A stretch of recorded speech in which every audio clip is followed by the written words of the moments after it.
Get your horns up!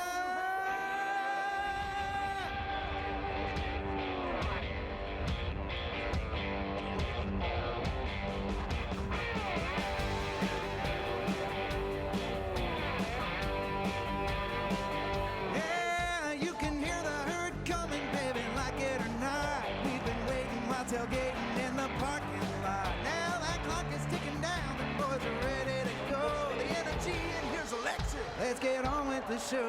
Get your horns up! Green and gold are back in town. Get your horns up! Pumped up and ready to throw down. Toss that horn up in the air. Bring the boys up to the line. Hold your horns up high because it's Bison time.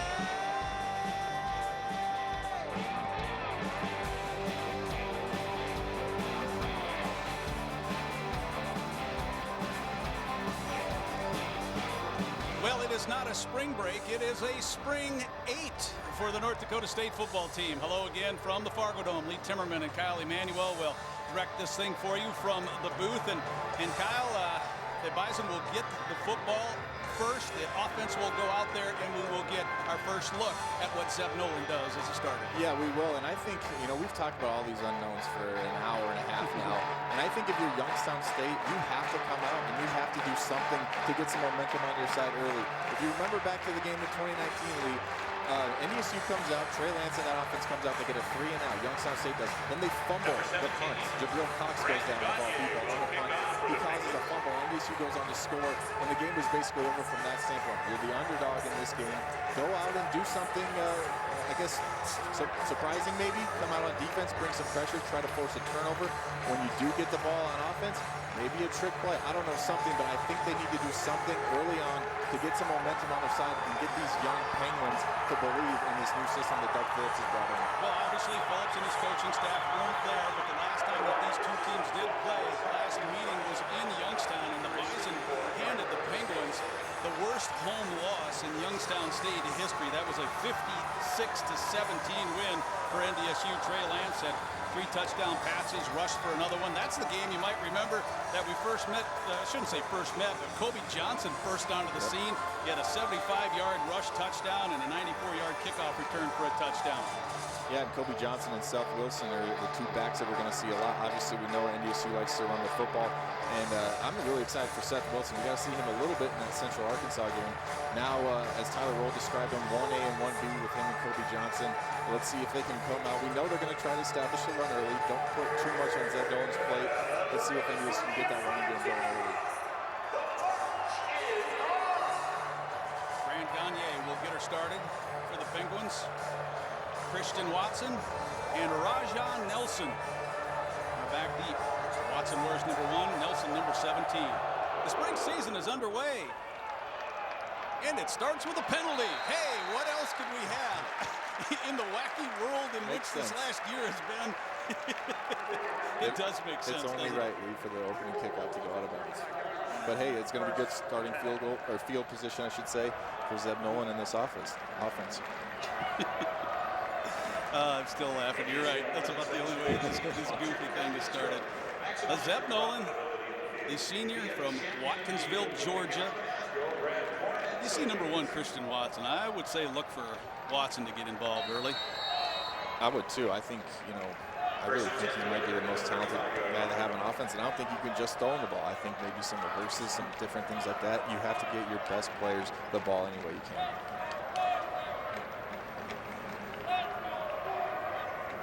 Babbage circles back in, and an inside handoff and a couple of yards on play number 1 for the Bison. And you're going to see that early and often. I think, when we did talk to Tyler Roll, like I said, he wants to do some things early to keep the offense on schedule. Meaning, 3 or 4 yards on first down, and then maybe half that on second down. Get them in third and manageable, which they didn't do a great job of in the last time we saw NDSU against Central Arkansas.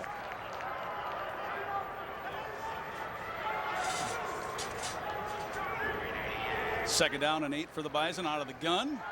Another inside handoff goes to Wilson, finds a little bit of speed up to the 43-yard line.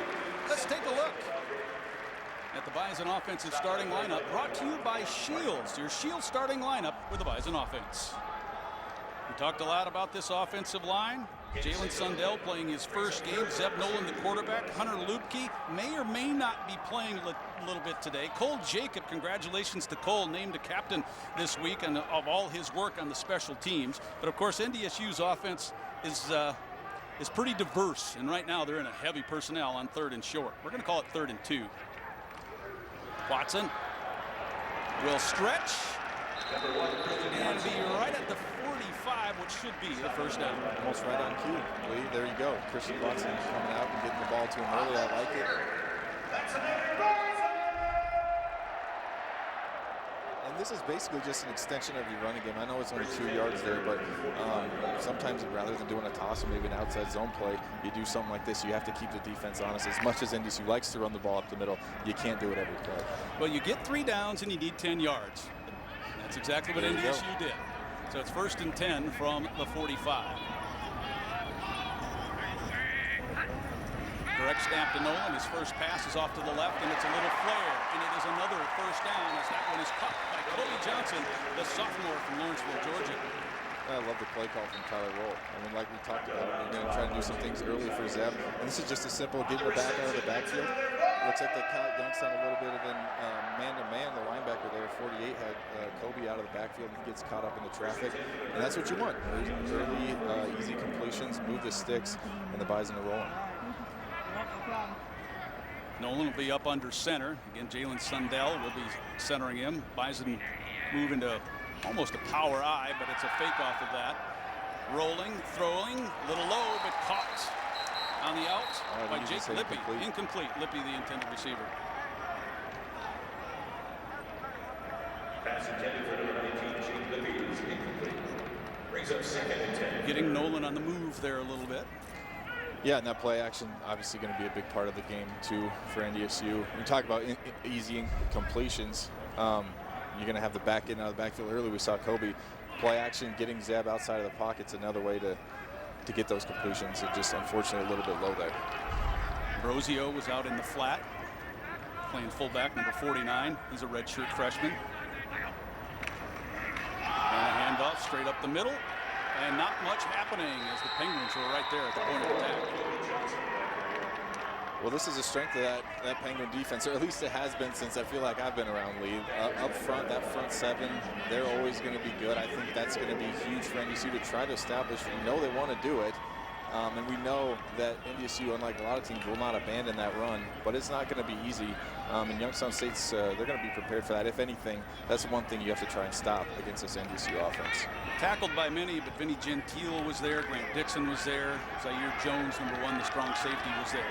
First 3rd and long here for this Bison offense on the opening drive. 3rd down and 8.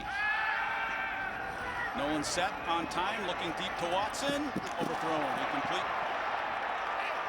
There was a little bit of stumble, I think, in that pass play, which may have thrown Watson and Nolan's timing off just a hair. Yeah, I couldn't tell if that was some type of interference or not.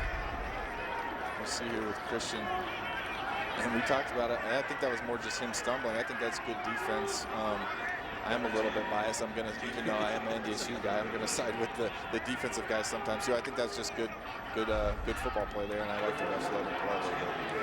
So a couple of first downs for the Bison, but this drive goes to the 41 of Youngstown State, and a punt is underway. Wagner's punt takes a Youngstown bounce, but is still inside the 20-yard line. They're going to mark it about the 14-15. Ence's defense heads out for the first time. Well, so far, better off than last year. Like we just talked about, last year they got a 3-and-out. They fumble the opening punt. At least this time they're going to give their offense a chance. So let's see how loud it can get in here a little bit, Lee. With only about half capacity here in Fargo. I still think we're going to see a little bit of volume there. Joe Craycraft, a junior from Marion, Ohio, number 5, will be the quarterback. And here's some of that noise that Kyle was talking about. 2 receivers set off to the quarterback's left. Let's see what Craycraft does on first down. It will be a handoff and a pretty good run out across the 20. I think that was by London Pearson, number 9. Here's a look at our Shield starting lineup. with the Youngstown State offense. Only one guy has any experience on the front. Coates is a really good punt returner, getting his first start. Pearson, who just had that play. Moj is a transfer from the University of Cincinnati. He wears number 11. Nice pickup of 6, though, on first down, 2nd and 4 for the Penguins. Another handoff up the middle. I saw number 52, Jackson Hankey, among others, right there for the Bison. Yeah, Jackson Hankey's a guy you're usually going to call his name out a lot. We were introduced to him last year, and he reminds me of his coach, and Coach Grant Olson. Maybe not the most athletic guy out there, but he knows where to be. He's the smartest guy probably out there. He's always in the right position, and he is as tough as they come. He's going to get in there, and he's going to make a lot of plays. You saw our Shield starting lineup there with the Bison defense. Hankey is a middle linebacker, the quarterback of that one, even though he slides off in this 3rd down and 4 situation. Out of the gun, and it'll be a run for Craycraft, and it will be a 3 and out as the Bison pick up a stop in Youngstown's first possession. Pretty conservative play calling in that first drive. I know Craycraft he has some experience. I'm a little surprised they didn't open it up a little bit more there. But remember, we are going to see 2 quarterbacks, and I think with Craycraft, you're going to see a little bit more of the traditional offense. We bring in Mark Wade. He's a runner. He's a runner, and you see a little bit of like a Drew Brees, Taysom Hill type situation that the Saints had. Jaden Price was in on that tackle. You saw him go back to try to receive this punt. I believe that's Paddy Lynch, number 29, in the punt position. He's from Queensland, Australia. Whoever's going to have to retreat to about the 33 has this. Oh, he didn't get to the sideline. I thought he had it, but no, there was a nice open field tackle there. I believe that was Rushton on the tackle. No, excuse me, that was Lenton, number 4, Quincy Lenton. There's 2 number 4s. Well, each team has had a possession. We're still scoreless here. The A Country Farm Credit Services scoreboard. Bison will have the ball when we come back.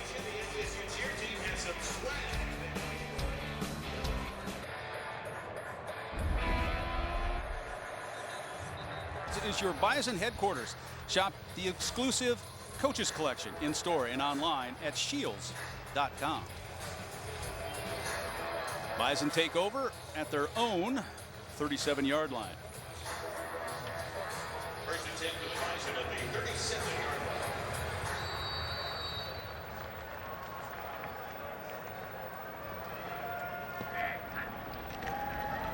line. Nolan hands off. Kobe Johnson gets the corner, and he's almost up to midfield. So the Bison, he stepped out at about the 45, about 2 yards shy of a first down. First International sideline report. Let's go to Ryan Gellner. Guys, you just saw the Kobe Johnson run. Well, Kobe's running back mate, Seth Wilson. It is not good news for Mr. Wilson.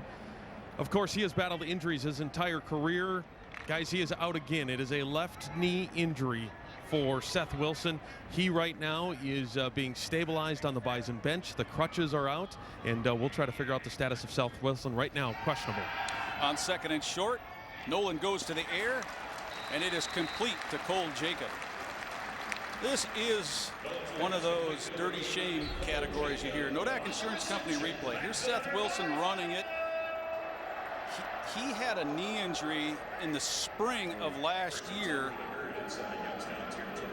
Yeah, and that's why it's wrapped up. Yeah, you can see it right there, Lee. He just came in low, and that is the unfortunate part of this game. Look, we all love this game. It is a violent game, but you just feel for a guy like that who's battled back. He gets to play 1 game against Central Arkansas, and we just hope and pray that this is nothing serious, but it's not looking good. Wilson had 55 yards rushing against Central Arkansas as well. Lippy, the ball is on the turf, and the Bison are able to cover it back up. A loss of 4, but you did not lose the ball. You'd gladly give up. That was 4 yards. The exchange to Lippy just did not look very good. Yeah, you see on the Nodak Insurance Company replay some more of this jet sweep action that we talked about them doing with Christian Watson. But first and foremost, you got to be able to hang on to the ball.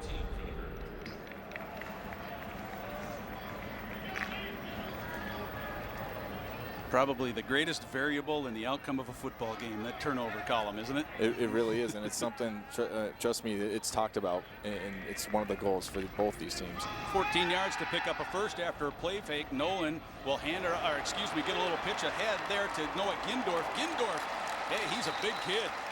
266 pounds of him takes him almost to the first down marker. And we haven't talked much about Gindorf or Babbage, but those are two, I think, two of the better tight ends, if not the country, at least the Missouri Valley. Those are two really talented guys, and we saw them last year. All they did was catch touchdowns. Gate City Bank is a proud supporter of NDSU athletics. Show your Bison pride today with a free NDSU debit card from Gate City Bank.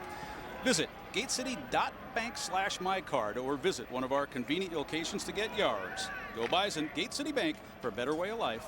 Member FDIC. Well, 2nd and long is turned into 3rd and 1. Pitch back to Johnson, 1st down and more across the 30. That was a right up the gut. Let's see what you got. And the Bison offense really dominated the interior there. Yeah, you'll see on this Nodak Insurance Company replay, the offensive line doing a really good job. I just kind of gave props to that Youngstown defense, but you can see right there laying out, I think that might be Gindorf right there. He comes up with a catch, and now he's a complete tight end. He's able to block and catch. Well, the Penguins right now have a player down. I was unable to pick up his number.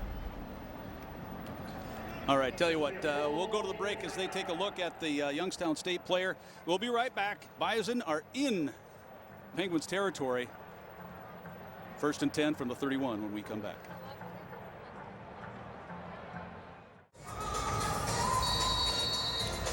We are scoreless in the first quarter, 6:41 to go. It was Ty Eddington, who wears number 0, a senior for the Penguins, transferred, one of the many grad transfers from Eastern Michigan, who was injured on that play. Big guy, 326. 1st down play and a handoff on a jet to Watson, looking for a block or two. Gets up to about the 26-yard line. Let's go back down to Ryan Gellner. Guys, it's a First International Bank sideline report. One member of our team who is not here is longtime play-by-play voice of the Bison, Brian Sean, who handles basketball and football for North Dakota State. Brian was diagnosed with colon cancer, had a cancerous tumor that was removed after a successful surgery earlier this month. Lee, you have filled his spot, but we do want to say hello to Brian. Our thoughts and our prayers are with you, and we will see you back on the field soon, buddy. And thanks for Mr. Emmanuel to jump in and help out as well. Inside handoff to Ganella as he is close to 1st down yardage. And I tell you, Kyle, for me personally, that's a young man right there, Dominic Ganella, that I am really excited to see play. He is a professional baseball player. He was drafted by the Arizona Cardinals, an outfielder, and he is just a dynamite talent. I was looking at some highlights of high school. Looks like he runs really good in traffic. And I saw him in December put up 395 in the bench. Yeah, for not a very big guy. And he's going to be pushing into some more action here, as we can see with Seth Wilson going out. We're going to get to see a lot more of him, I think, Lee. Bison pick up the 1st down from the 22. Nolan, every time he's rolled, it's rolled right. He has all kinds of time. Zeb's not afraid to run. In fact, the Bison will encourage it at times, and he gets all the way down to the 15-yard line. I know he's not a Trey Lance, and Zeb Nolan will be the first to tell you, I'm not going to run it 30 times a game, but the Bison are not afraid to let him run it. Obviously not a designed run, but go ahead and see what you can get. Right, and that's what I love to hear when we did talk to Tyler Roll. I asked him that question. I was like, hey, Trey Lance was like your go-to, right? When offense was struggling a little bit, that was your go-to. Can Zeb do that? And he said, yes, absolutely he can.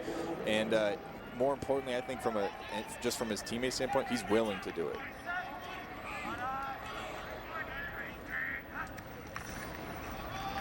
Kobe Johnson with the handoff, a little hesitation move. Johnson's got the end, gets a good block from Jacob, and it's a touchdown. Our first points of the game scored by Kobe Johnson as the Bison have their first lead of the spring season.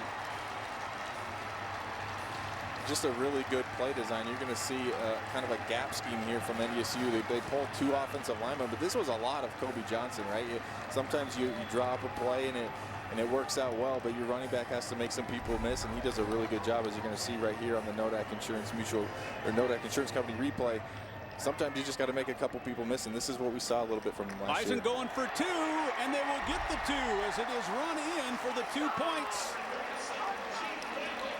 As Jake Reinholtz will score the 2 points. You might remember Jake kind of got banged up a little bit in that target field game, but the Bison have an 8-point lead.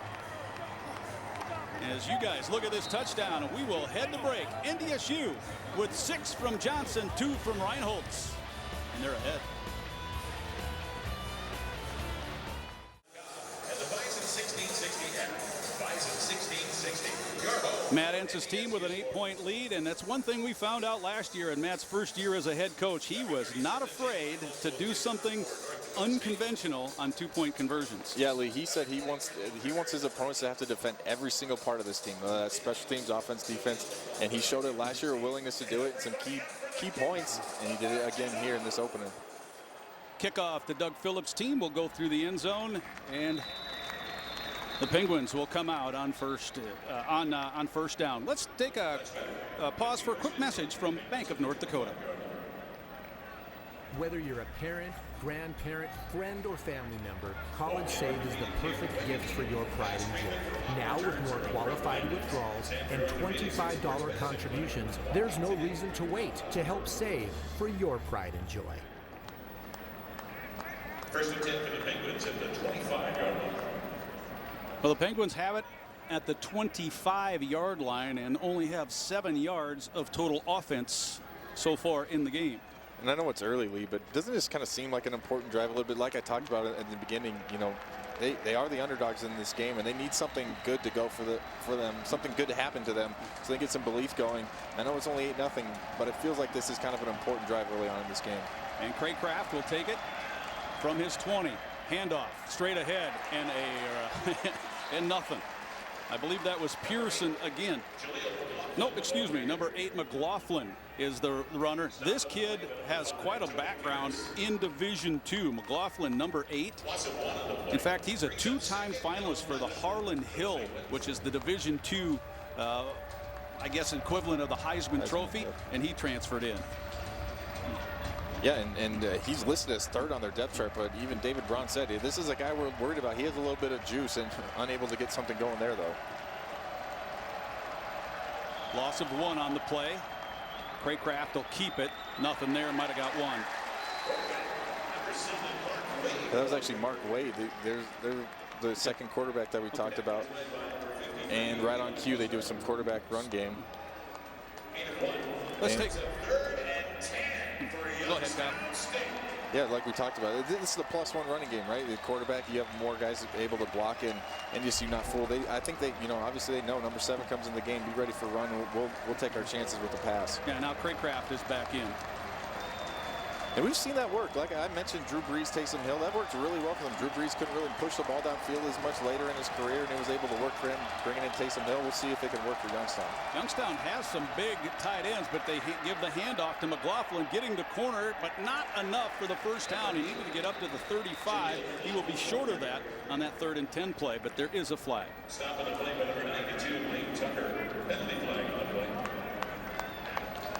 Usually in the direction of a hold when you get on the edge like that and you see the flag come out.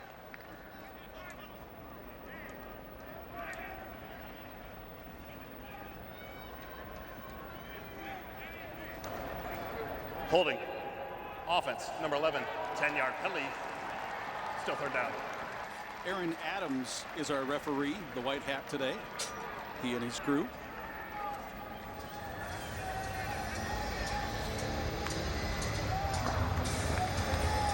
Number 11 is Malik Moj, who they called the penalty on.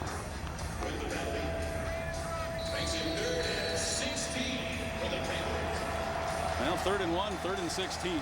Well, you have a lot of plays for 3rd and 1. You do not have many no, for this. No, you don't. This is the opposite of being on schedule. And it'll be a handoff again to McLaughlin, who gets about 2 yards short of where he was before. It'll be 4th down for Youngstown State. Youngstown State not showing a big willingness to, I don't know if it's a risk thing or they just don't want to turn the ball over early, but they're running the ball. They ran the ball on 3rd and 10. Now they're running the ball on 3rd and 16. Makes a little bit more sense on 3rd and 16. At that point, you don't, like you said, Lee, you don't have a lot of things in the playbook passing wise to gain 16 yards and the defense knows it's coming. Nick Del Salvo is back to punt this time. Del Salvo is a sophomore from Youngstown.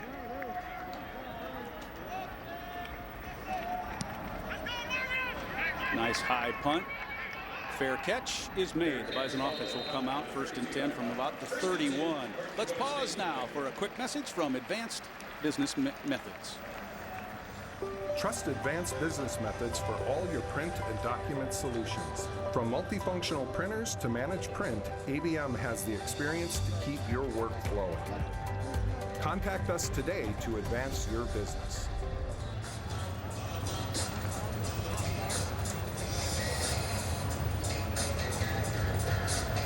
Well, if you saw it on that Bobcat scoring recap that we had up for you, it was a 9-play touchdown drive for the Bison as Zeb Nolan and crew come back out here from the 32.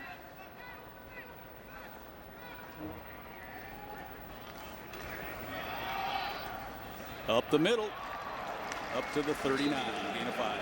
Well, this is the formula, right, Lee? We've seen it for about 10 years now. I was a part of it for a while there, but play really good defense, force 3 and outs, and let your offense go down. Maybe we've seen more big plays out of this NDSU offense, but just drive the ball down, wear this defensive out. And I know it's simple to talk about, but it's hard to do, and NDSU has done it really well for about a decade now. So Ganella picks up the 7 yards on the run. He is the man just to the right of Zeb Nolan. And Ganella will get it again, trying the left side, and he busts through, picks up a first down, takes a really good hit, but the Bison do pick up the first. Welcome to NDSU a little bit. That's all right. You burst through the line there. You're going to take some big hits every now and then, but once again, NDSU moving the ball on the ground. And here you're going to see on the Nodeck Insurance Company replay, does a really good job of staying on his feet. Youngstown was ready for him a little bit after that, though. Yeah, Jalen Madison, a sophomore defensive back, coming up and picking up the hit. Up under center now.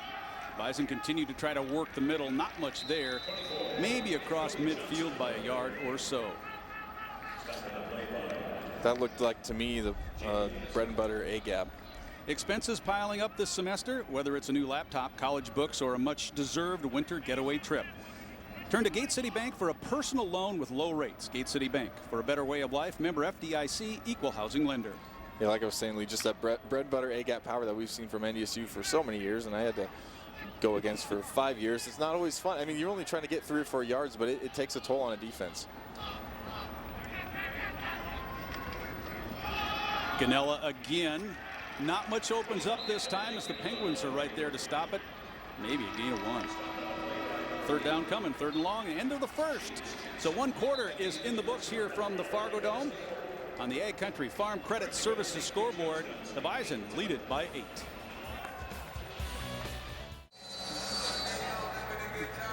And welcome back to the Fargo Dome. About half capacity is ticket availability for this first home game. Bison have their next 2 games on the road. Zeb Nolan and the offense with 107 total yards in that first quarter. First play of the second. It's a 3rd down, looking for a screen. Oh, and there were yards to be had if the pass would have connected to Kobe Johnson, but none of that happened. Yes, there was, Lee. That worked out about as perfect as you can have for a screen. We could see it from up here. He had wide open and unfortunately just tripped up. Let's take a look at today's quarterback comparison, sponsored by the North Dakota Beef Commission, funded by beef farmers and ranchers. These are numbers for Craycraft coming into the game. Yeah, and Craycraft was kind of rushed into duty last year in this game, actually, when Nathan Mays went down. And we talked about it, he's a little bit more of a traditional quarterback, not going to run a ton, but he is capable of doing a little bit of both. Another punt from Wagner. Fair catch by Coates will be taken at about the 7-yard line. And I tell you, that's a good thing if you're NDSU. You do not want number 10 returning punts. He's one of the best that Youngstown State has ever had at doing that. So a fair catch for the Bison in this situation is a good thing.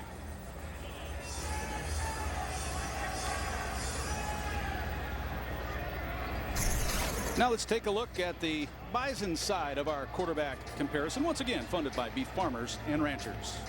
Yeah, Zeb Nolan coming in, taking over for Trey Lance, who we all know about, a really good player, going to be drafted in the first round of the NFL draft here coming up. But I was really liked Zeb's story. You know, coming over from Iowa State, Big 12, it looked like he was gonna have to sit behind Trey for a couple years. He sticks around. He stays in the North Dakota State program. He just says he wants to play college football. He wants to have a good experience. He stays. Now he's a captain without ever playing a game. And we're getting to see what he can do here in his opener against the Penguins. And he helps recruit Quincy Patterson as well, because Absolutely. Those guys know each other. This looks like Wade in there at quarterback. Again, he's the guy that is more of a runner, but he hands off this time, and a quick close by James Kaiser coming up to make the tackle. Well, we are approaching a minute into the second quarter, and to my knowledge, Youngstown State has now still not attempted a pass. I think part of that might be they do have a young offensive line. NDSU, arguably their deepest position is defensive end, so they can get after the quarterback. Maybe they're trying to neutralize that a little bit. At some point, though, right, Lee, you got to open up the playbook a little bit and throw the ball downfield and try and get something going. Kaiser now a linebacker, true and true. He played some defensive back. There was a need for him to move to the linebacker position, and that's what James is right now, number 26. Wade is up under center. Becoming the modern linebacker a little bit. On a 2nd and 7, another handoff. A little forward momentum, gets it past the 10, maybe up to the 12, so it'll be 3rd down once again for Youngstown State. And they're moving the ball a little bit. You know, I can't blame them. I love when teams try to establish a run. I think that's key. As you look at the Nodak Insurance Company replay, you got to run the ball a little bit, but NDSU's pretty good against the run. They always have been traditionally. I just think at some point you got to start throwing the ball downfield, and maybe we'll see it right here, although they have been running the ball on 3rd down as well. That was Kaiser in on that tackle once again. James, one of 10 kids. Wow. One short of a football team. Yeah. Maybe that's how he got so good. He was out there practicing. Football's in the family, and a bunch of brothers that played college football as well. So it's 3rd down once again. 3rd and 4. The crowd trying to heat it up a little bit, and Coach Phillips will take a timeout. Yeah, there's some confusion there. You could tell from the get-go.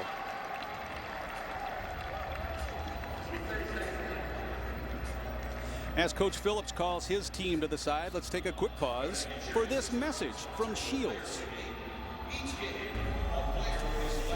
Now announcing the Shields NDSU Coaches Collection starting lineup, featuring gear hand-selected by the Bison coaching staff. Available in-store and online at shields.com. Go Bison! You know, Kyle, I was just looking through numbers and some things just to try to get ready for the game, and I was looking through career rushing yards for NDSU. And one thing, and I saw this name, and I laughed and I smiled. See if you can guess who it is. 1 career rush, 20 yards, 1 touchdown. Ooh. It may have happened in a significant part of a championship football game.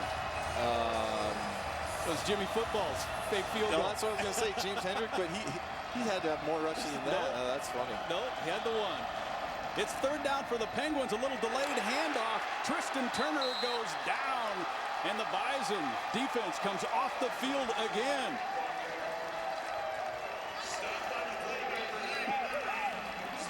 Spencer Wagee. Well, look at how big that guy looks now. I was just going to say, there's one of those DNs we were talking about. Spencer Wagee, he's listed at 6'5", 274. You can see on this Nodak Insurance Company replay. He just busts through the line, and that is not a small man. And trust me, with defensive ends, especially in the Missouri Valley, are not often 6'5", 275.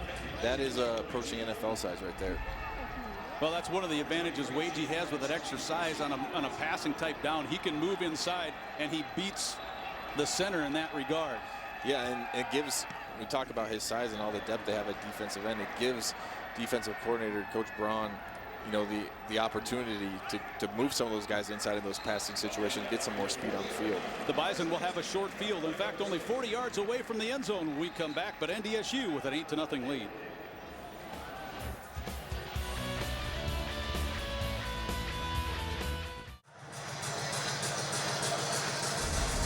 Welcome back to the Fargo Dome. Shields is a proud sponsor of NDSU Athletics. Shields is your Bison headquarters. Shop the exclusive Coaches Collection in-store and online at shields.com. So the Bison defense sets up the offense here on a 1st and 10 from the 40 with an 8-point lead. 12-13 to play in our first half. Zeb Nolan up under center. Handoff to the tailback, looking to squeeze something outside, but Kobe Johnson cut down for no gain. I think the 40-yard line got him there, Lee. He had a little bit of a hold.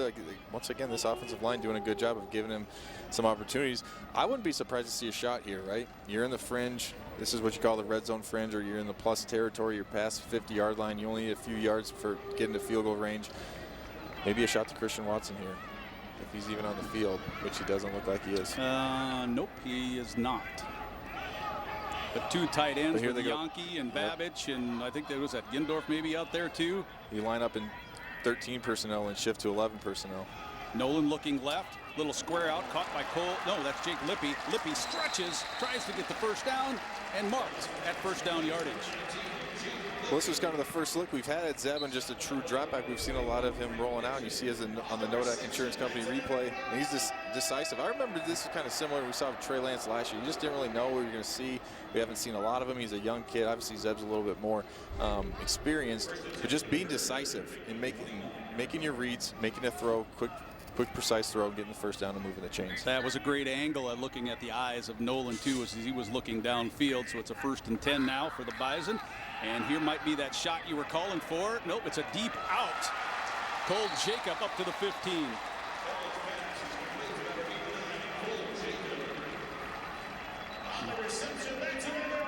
Well, you talk about having a cushion given to you by the corner, and this one was wide open. Yeah, you see right here on this replay.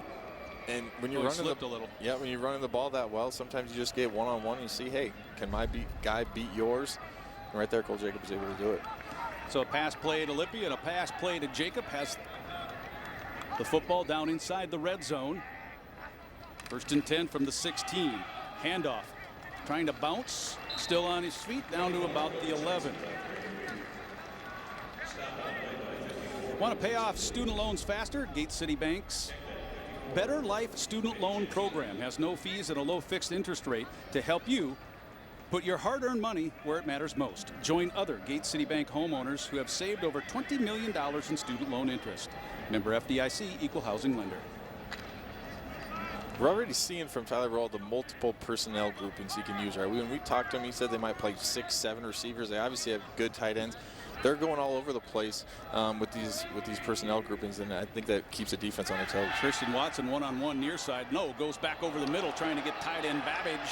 Incomplete. That one sailed a little high. Bison fans, you may have heard, thought there was a little contact early, but it's incomplete.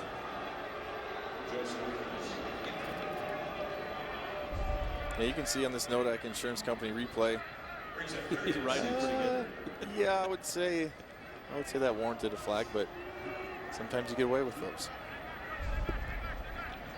Well, at least college football is not, in my eyes, as bad as the NFL. In the NFL, that's an easy flag. I mean, these poor players trying to play defensive pass coverage usually don't have much of a chance, but it is 3rd down now.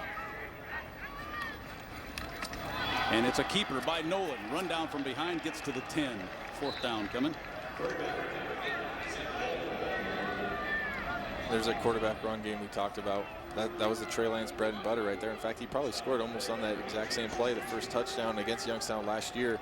But I like the willingness to just show, hey, yeah, Zeb might be more of a pocket passer, but he will run the ball, and like we talked about, he's a willing runner. Be a 28-yard attempt for Reinholtz. Made one field goal in the Central Arkansas game. That was a 27-yarder. This one pounded up and through. So the Bison get the short field and come away with 3 points. It's an 11-0 lead on your Ag Country Farm Credit Services scoreboard. The home team is out in front.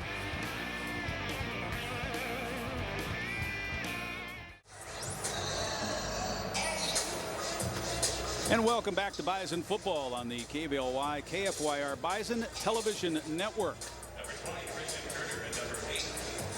A 2020 champion will be crowned this year in May. In 2021. 2021. I guess that's normal, right? Well, it's just a little bit later. Yeah, the winter always happens in the year after. Here's your Bobcat scoring recap. 7 plays leading to that Jake Reinholtz field goal. And the Penguins, his foot is on the line. Is this a touchback? Did he come off? And I don't think the ball crossed the plane, I don't think so either. Yeah. And that's something that's different from college than in the NFL. It's where the ball is at, not necessarily where the player is. Right. If I remember that. I believe you're correct. Yeah. Yes, your foot can go over the line as long as the ball doesn't cross. And you'd be surprised how often that happens. You see it kind of all the time. Like, I want to go, but my return man doesn't want to go. Oh, I guess we're staying.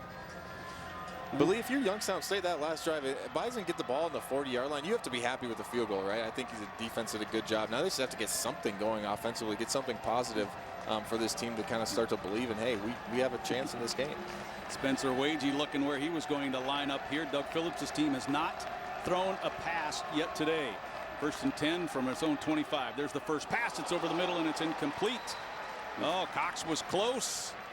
As this one was bounced away, I think Jazeer thought, ooh, get my hands on that thing. Maybe that's why we haven't seen a pass yet. That was just about 6 for the Bison. Jazeer Cox just about took that one to the house. There's Jazeer. Yes, indeed, he is the brother of Jabril Cox. And I should probably just apologize right now because I know this year when Jazier's going to make a play, and I'm going to say Jabril. Yep. That's all right. They kind of look alike. You can tell they're related. 9:01 left to go, first half. They will hand it off to McLaughlin with nothing on the left side of the offensive line, meaning that right side of the Bison defense was right there. Wagey among others. Tucker also there. Tackle on the play by 26, James Kaiser. And James Kaiser. I talked about James Kaiser a little bit earlier. I talked about the modern linebacker, especially look at the NFL a little bit. Linebackers are turning into more of DBs, right? They're big DBs. A lot of linebackers that come into the NFL, they played safety in college. They gain a little bit of weight. You want the speed guy, but you also got to be willing to hit. You still have to be able to play the run. I think James Kaiser is a good example of that here for this Bison defense. And a lot of teams with RPOs is probably the reason why, wouldn't you say? Absolutely. Well, Penguins in 3rd and long once again. 3rd and 8, trying to set up a screen off to the left side, and it is a first down. First one of the game for the Penguins, as that pass was caught to Natavius Payne, and he got the first down yardage. He is a sophomore from Doral, Florida. Yeah, they're finally able to get something going a little bit. Sometimes a screen is something that you have to do there. We see they get it out to number 3, that is Natavius Payne, and he's able to do something with it and finally get something going positively for this Penguin offense. Thought the key thing was that someone got on Josh Hayes right away, where you couldn't allow Hayes to kind of break down on him. So that receiver block, that initial block, is usually the key one when you run a screen like that. Somebody wants a timeout? No. They're going to booth replay this on whether it was first down yardage. Is that what I gathered? I believe that's what's happening. Mr. Adams? I thought from up here he had it pretty easily, but you never know. Sometimes those knees come down earlier than it looks. I thought you were going to say from up here we can always tell. Oh, yeah, no, we're never wrong from up here, Lee. An interesting path. Here's the Nodak Insurance Company replay. Need to get across the 45. Hand is down. Yeah, I just see hand. I see nothing. Tough to, and again, it has to be clear and obvious. Elbow is down. It's hard to say where that football is, though, Lee. I don't know if you can overturn that.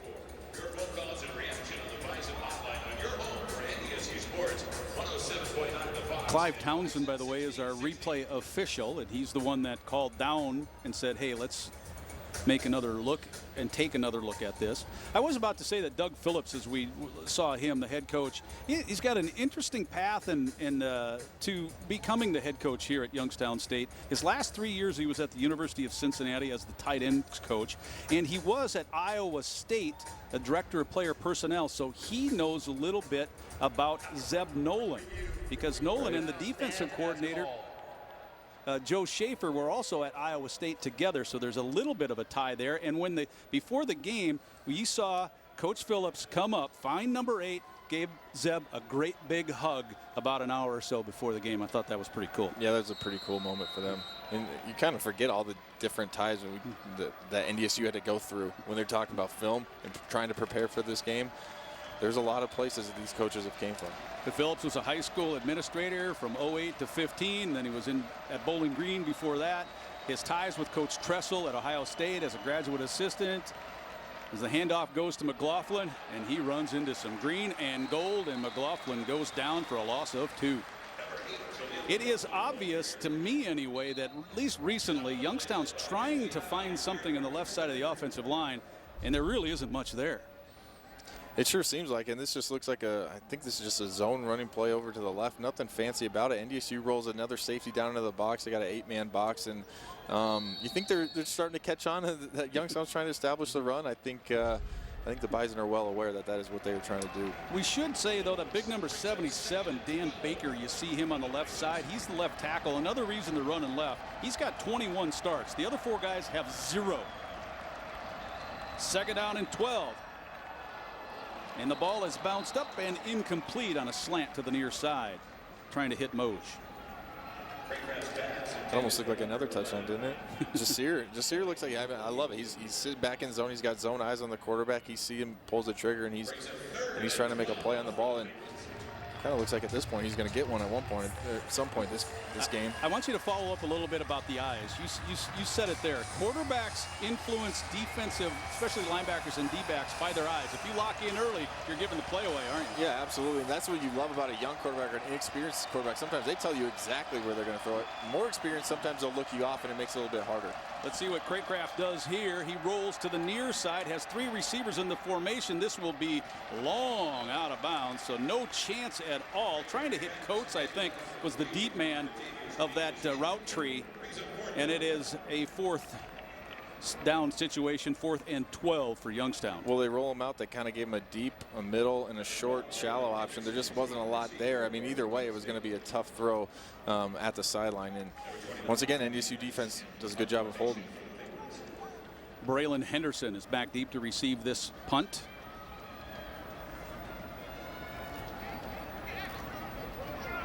Looks like Lynch is back, so they're alternating punters, or giving more than one punter an opportunity today. This is audition time, really, for Youngstown State. Kind of a low line drive one. Henderson takes it at about his own 21, has the near sideline up to the 40, and Braylon Henderson is back near midfield on a very nice return for North Dakota State. The Bison will have the ball with 6:25 to go in the first half and an 11-point lead. We'll be right back.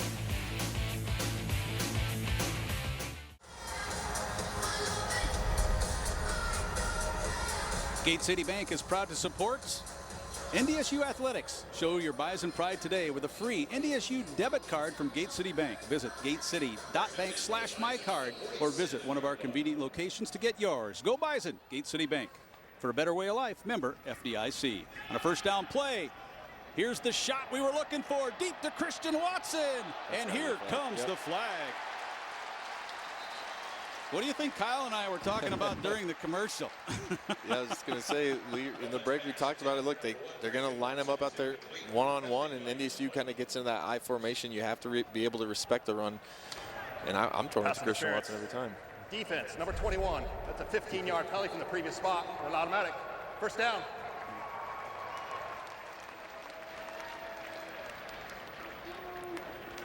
Pretty obvious pass interference there.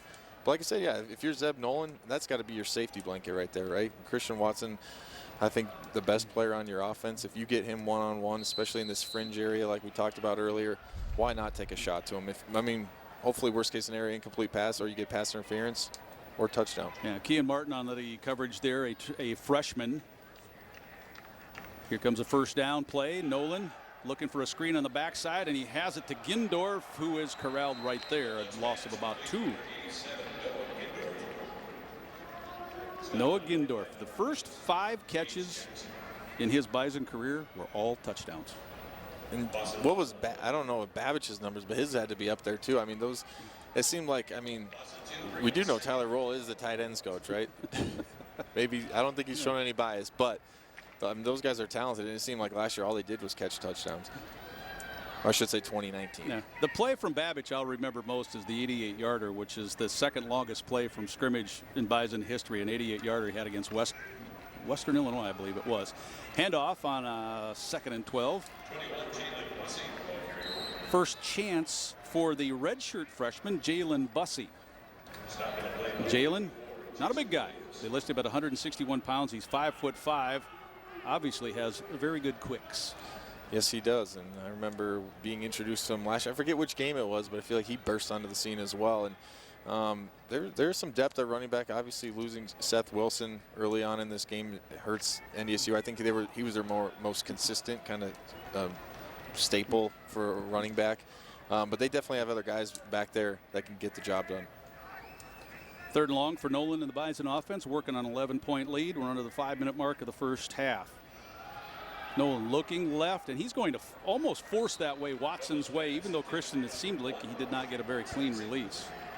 Yeah, man-to-man across the board for Youngstown State. Looked like they had a safety deep, and they're just kind of, I think they're going to kind of challenge Zeb a little bit with some man-to-man coverage, try and play tight, and it worked out for them there. Just to follow up on that point about Bussey, that game was Western Illinois when he had the 160 all-purpose yards. He had that long kickoff return. He had a 45-yard run in that game.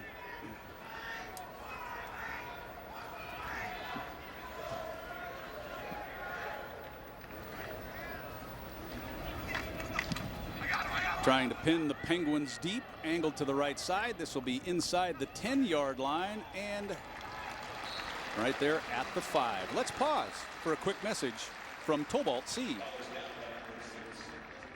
Tobolt Seed, family owned and operated for over 90 years. How do you stay in business that long? Hard work and integrity. Tobolt Seed offers Thunder Seed Enlist soybeans, Roundup Ready to Extend soybeans, Liberty Link GT27 soybeans, and Thunder Seed corn.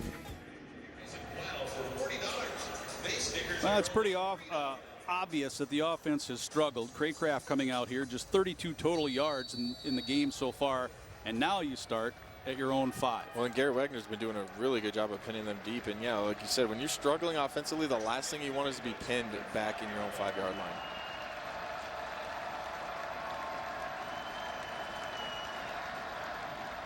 line. Handoff, little space, about a gain of 4. The senior, London Pearson, got the carry. He's already graduated, so in his 5th year in the program. There are a lot of transfers and a bunch of new players. This Penguin team, believe it or not, returns just 25 players who saw action at the end of 2019. So that's how new. Yeah, that's not starters. That's just anyone who's even played in a game. Only 25, which is kind of a crazy stat. Only 6 returning starters, 2 on the offense. So gain of 4 by Pearson makes it 2nd and 6 here for the Penguins. Another handoff to the senior, and Cox comes up, squares him up, and then gets some help.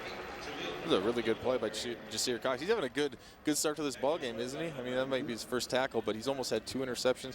He does a really good job there of just setting the edge of a defense. You hear people talk about that a lot. If you have no edge to a defense, it's pretty hard to play successful defense. He does a really good job of kind of bouncing inside and then coming back out. Making a really good tackle. Jasir knows how to win. He played on 4 straight Class 4A state championships in high school. Yeah, and you saw him get Natavius Payne there a little bit, gave him a little shake to the inside, and comes back outside and makes a play. 3rd and short for Youngstown State. A big pileup on the right side. He needed to cross the 10, and I don't think it happened. I don't think he did either. Nope, short. So the Bison defense holds. Almost half the punt, right? I would think so, because you're only a length of a football away. But you're down by 11. You're still in the game. And if you don't make it, well, here, all right, get out the dice, Mr. Phillips. Right. I think here comes the punt team. Oh, that was going to be so fun to watch a 4th down and 1 from your shadow of your own goal line, but we're not going to see it. I love the aggressive mindset, but I do think you have to be smart. And like you said, they're only down 11. I know it feels like NDSU's dominating this game, which they are, but they're only down 2 scores. If you don't get this, you can set NDSU up really well. There's a timeout as the indecision, if you want to call it that, from Coach Phillips took too long. So the play clock was winding down, and the Penguins take the timeout. Now, obviously, if you're new, this is not the best scenario for Youngstown State to start with all this newness against the defending national champions. But the schedule doesn't get easy yet for Youngstown. At home next week against UNI, one of the teams we think will be the best. Home again against Southern, and then they have to go to Brookings. So the schedule, in terms of teams we think are good in the conference, front-loaded against Youngstown State. Yeah, that's tough sledding for the Penguins for sure. I think if there is any positive that you look at, like, they're kind of using this spring, I think, just almost as, like you said, an audition for the fall. Like, hey, we get the chance to play some football at least. Let's go out there, let's see what we got, and let's try and get better. Well, no chance for Price to return this one. It's getting a Penguin hop, clock down to about 2:10, and it'll be from the Bison 32-yard line. Make it the 31 for NDSU.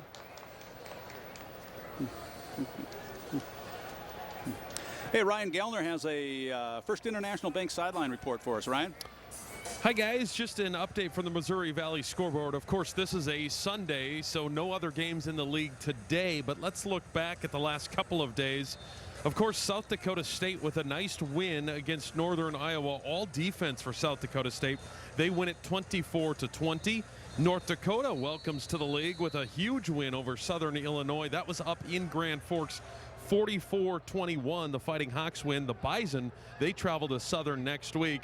And then, of course, in the flexible schedule, South Dakota and Western, they were canceled the first week. They will play that in the alternate week at the end of the season, guys. It's a handoff for the Bison, breaking one tackle, but not two. Gain of maybe two here for North Dakota State on that first down play. It's Kobe Johnson. See a little bit of a little up-tempo quick. here. Some coaches call it NASCAR if you're into racing. Speed it up, speed it up.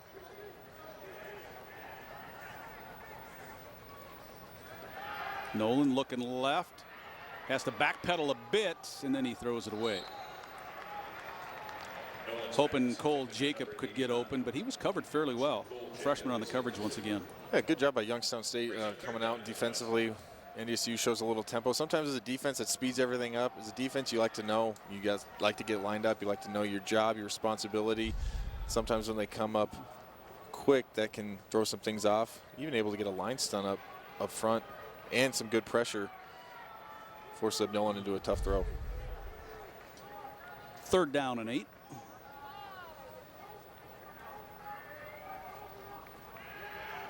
Only rushing 3. Nolan with a lot of time, looking for a deep out. Incomplete. I like the throw. I think that was what we would call a 7 route. Basically go up the field and then break it to the sideline. Looks like he had a buzz player underneath or a flat player. They had to fit it over the top, and it was just a little bit too high. So Wagner comes back on to attempt another punt. Zeb Nolan, by the way, 6 of 13 for 53 yards.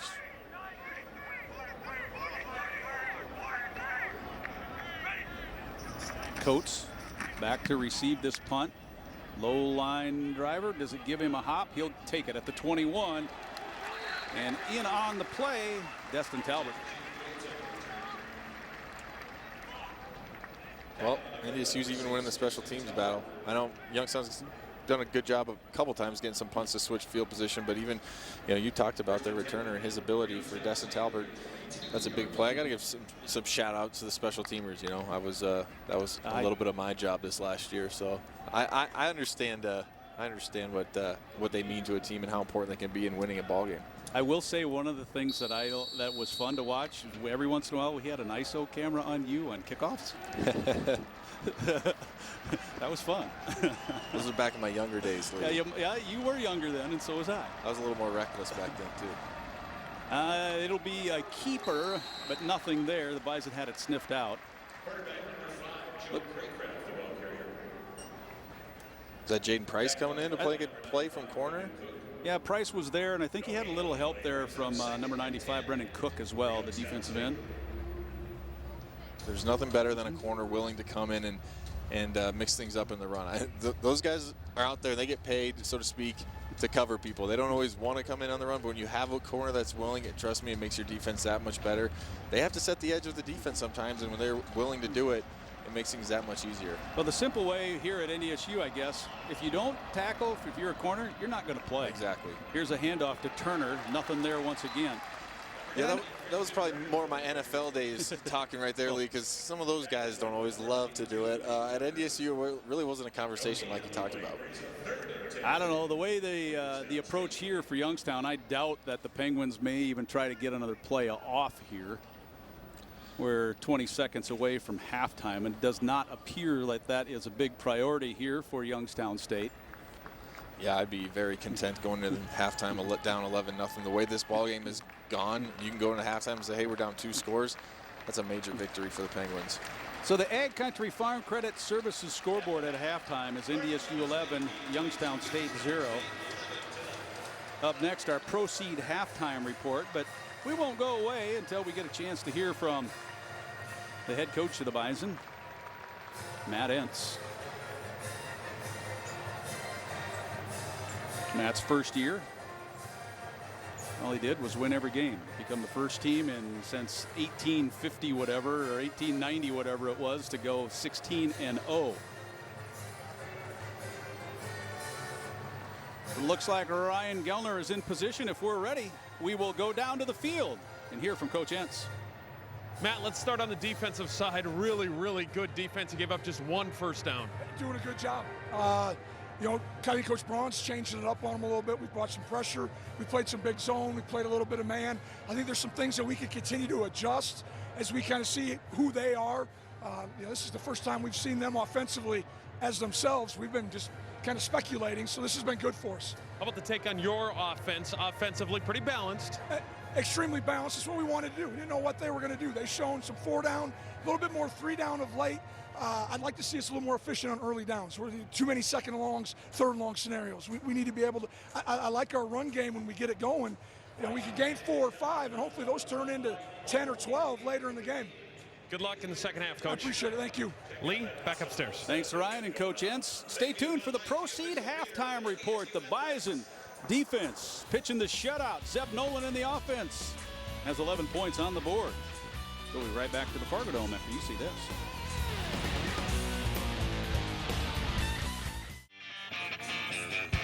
Welcome back into the Proceed halftime report. I'm Beth Poole. Kyle Emanuel here. The Bison currently leading 11-0 in this one over Youngstown State. Kyle, first half of football for the 2021 spring. What do you think? Yeah, you could tell they're kind of trying to fill each other out, right? We've talked plenty about not knowing a lot about Youngstown State. Youngstown State didn't know about some of the players at NDSU. Feels like NDSU's dominating this game a little bit, but the score is almost only 11-0. If I'm head coach Doug Phillips and this is my first game, look, we haven't played great. We're down 2 scores. We're still in this ball game. They have to feel good, as weird as it sounds, where this game is at right now. Let's take a look at these first half highlights here. NDSU opening up with the football here. Kobe Johnson establishing that run early. Yeah, Kobe Johnson did good. Unfortunately, Seth Wilson went down, but classic NDSU, they got the ball running early. And then we see Zeb taking a little bit of that run game as well. A lot of questions about whether or not he could run the ball. That was a question mark, and really, we know he's not going to be Trey Lance, but he has the willingness to do it, which I think is big for him. They go back to Johnson. Here he runs it in for a 15-yard touchdown. Yeah, this was mostly Kobe doing a really good job on the gap running scheme. And then Coach Entz, as we all know, we saw a lot of this last year. He's willing to do this in big moments and unsignificant moments. He will do it whenever, and I love it because it forces the defense now. They have to prepare for everything. Jake Reinhold's there with the 2-point conversion, makes it 8-0 NDSU. Then we see Spencer Wagee with the big sack on a third down. On a third down, yeah, exactly, Beth. And we saw a lot of that from Youngstown. I think they only have 9 passing yards at the half. They were not willing to throw the ball, and part of it's right there, that deep NDSU defensive line going against their offense. Great to see Wagee back in the fold as well. Then we start to see Zeb connecting with a couple of different guys. Jake Lippy there, Cole Jacob here. Yeah, this is when we really get to see Zeb, a little bit of a drop back. We see him rolling out. This looked like in the first half, this was his most comfortable drive right there. Results in another field goal, 28 yards from Reinholds here, makes it 11-0 and that drive started at the 40-yard line. I thought that was actually a win for Youngstown State to hold them to a field goal. And we see Braylon Henderson here with a nice punt return. Great to see him opening it up here. Gets it down to the 47. Well, we have seen a lot of both punt teams, and NDSU has won that battle as well. Wagner doing a really good job of pinning Youngstown State deep, and then NDSU doing a good job, as we just saw, getting some hidden yardage in special teams. We take a look at the stats report sponsored by the North Dakota Certified Seed Producers here. Obviously, the glaring one here is the lack of passing yards or even just attempts from Youngstown State here first half. Yeah, right. I mean, I think we were in the second quarter before they even had their first attempt, which, hey, look, I'm not coaching. I'm not watching the film like they are. Maybe that was part of their game plan. Maybe they just didn't want to risk it. They do have a young offensive line going against arguably the deepest position at NDSU is probably their defensive ends. They move those guys around all over. We saw Spencer Wagey do some good things, so maybe they just don't want to risk it right there. And then the couple times we did see him throw it, Jasir Cox almost had 2 probably taken to the house. He's so chomping at the bit. I think, yeah, I'd be shocked if he doesn't get one by the end of this game. But he's also doing, I mean, he's been my defensive MVP so far in this first half. He played a really nice first half. That's our stats report, halftime stats report, sponsored by the North Dakota Certified Seed Producers. We're going to take another break here on our Pro Seed halftime report. Bison leading 11-0. Ooh, the expectations, the tradition of Bison football. We'll see you after the break.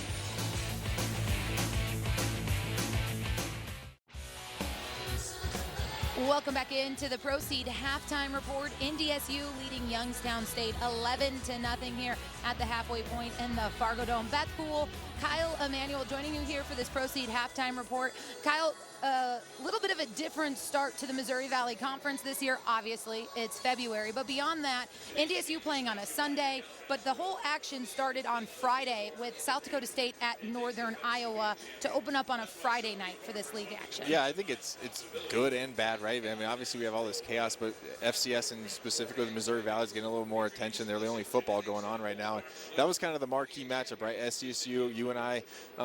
If you're looking at the Missouri Valley, those are 2 of the blue bloods, right? They're always at the top, and SDSU comes out and wins.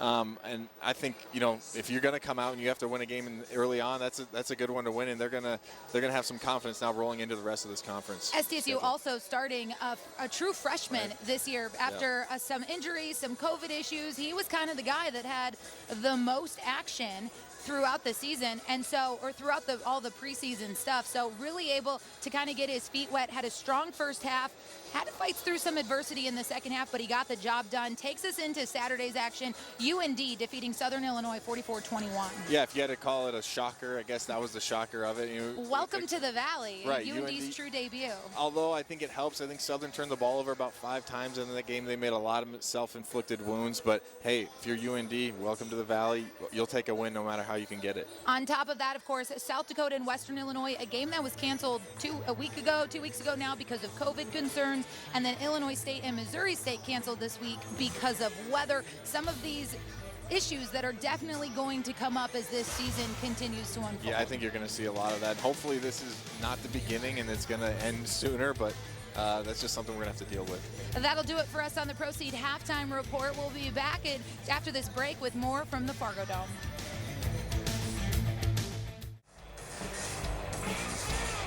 Welcome back on a Sunday to the Fargo Dome from Missouri Valley Conference football, where North Dakota State is leading Youngstown State here as we start the third quarter, 11-0. Jake Reinholtz will kick it off. Christian Turner and Jaleel McLaughlin are the 2 deep for the Penguins. And this is a returnable kick for McLaughlin, who had a ton of all-purpose yards as a Division II athlete. Gets up to the 19. Ball squirted out. The Bison say they have it. Was he down? I believe the answer to that is yes. The Bison still say they have it. I haven't heard. Let's see what Mr. Adams has to say.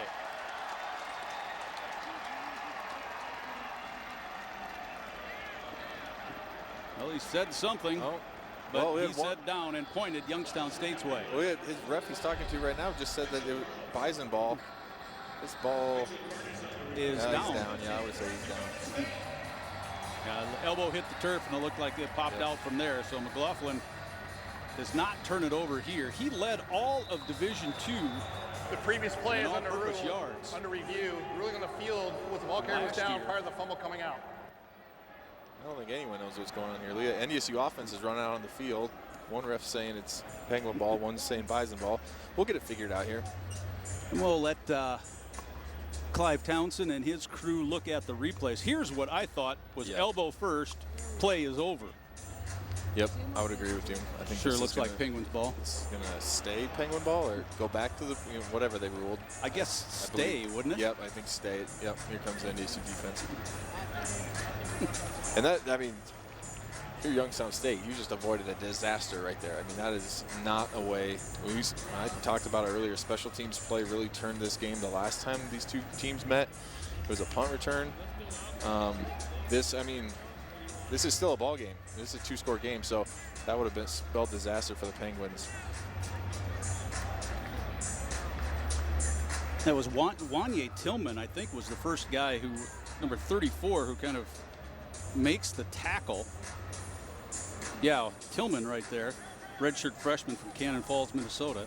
Or no, excuse me, he's from Orlando, Florida. Right below Hofstad, who's from Cannon Falls, Minnesota. Notice all the green and yellow get up, start pointing. Sometimes you got to trick those referees a little bit. Sometimes you got to help them out on their job. Hey, we got the ball. We got the ball. They fooled one of them, but as we said, this looks like it's going to stay with the Penguins. Well, there's the disaster. After further review, the ruling on the field of Youngstown's State's ball is confirmed. 1st and 10. They could have just asked us. It would have been a lot faster, right? Why don't they just toss it up here? Because that's one job I never want to have. In fact, I told Bison once a long time ago that if in my retirement you ever hear me say that, you know what, I want to be a booth replay official, he has a free rein to punch me right in the face. We should be concerned about you at Yes, that point? Do not do that. Tough job, someone has to do it. That's right. But Joe Craycraft, whose offense managed just 41 total yards in the first half, will try to see if the Penguins could get something going here. He'll drop back to pass, looking single receiver side, throws it behind the intended target. Well, he had a man open on this side. Looked like number 3 there, Natavius Payne again. Kind of had an in and out thing going on there.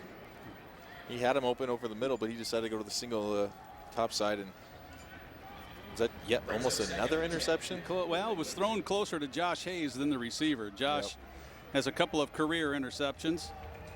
One thing about Josh I thought was so interesting, remember his first career start?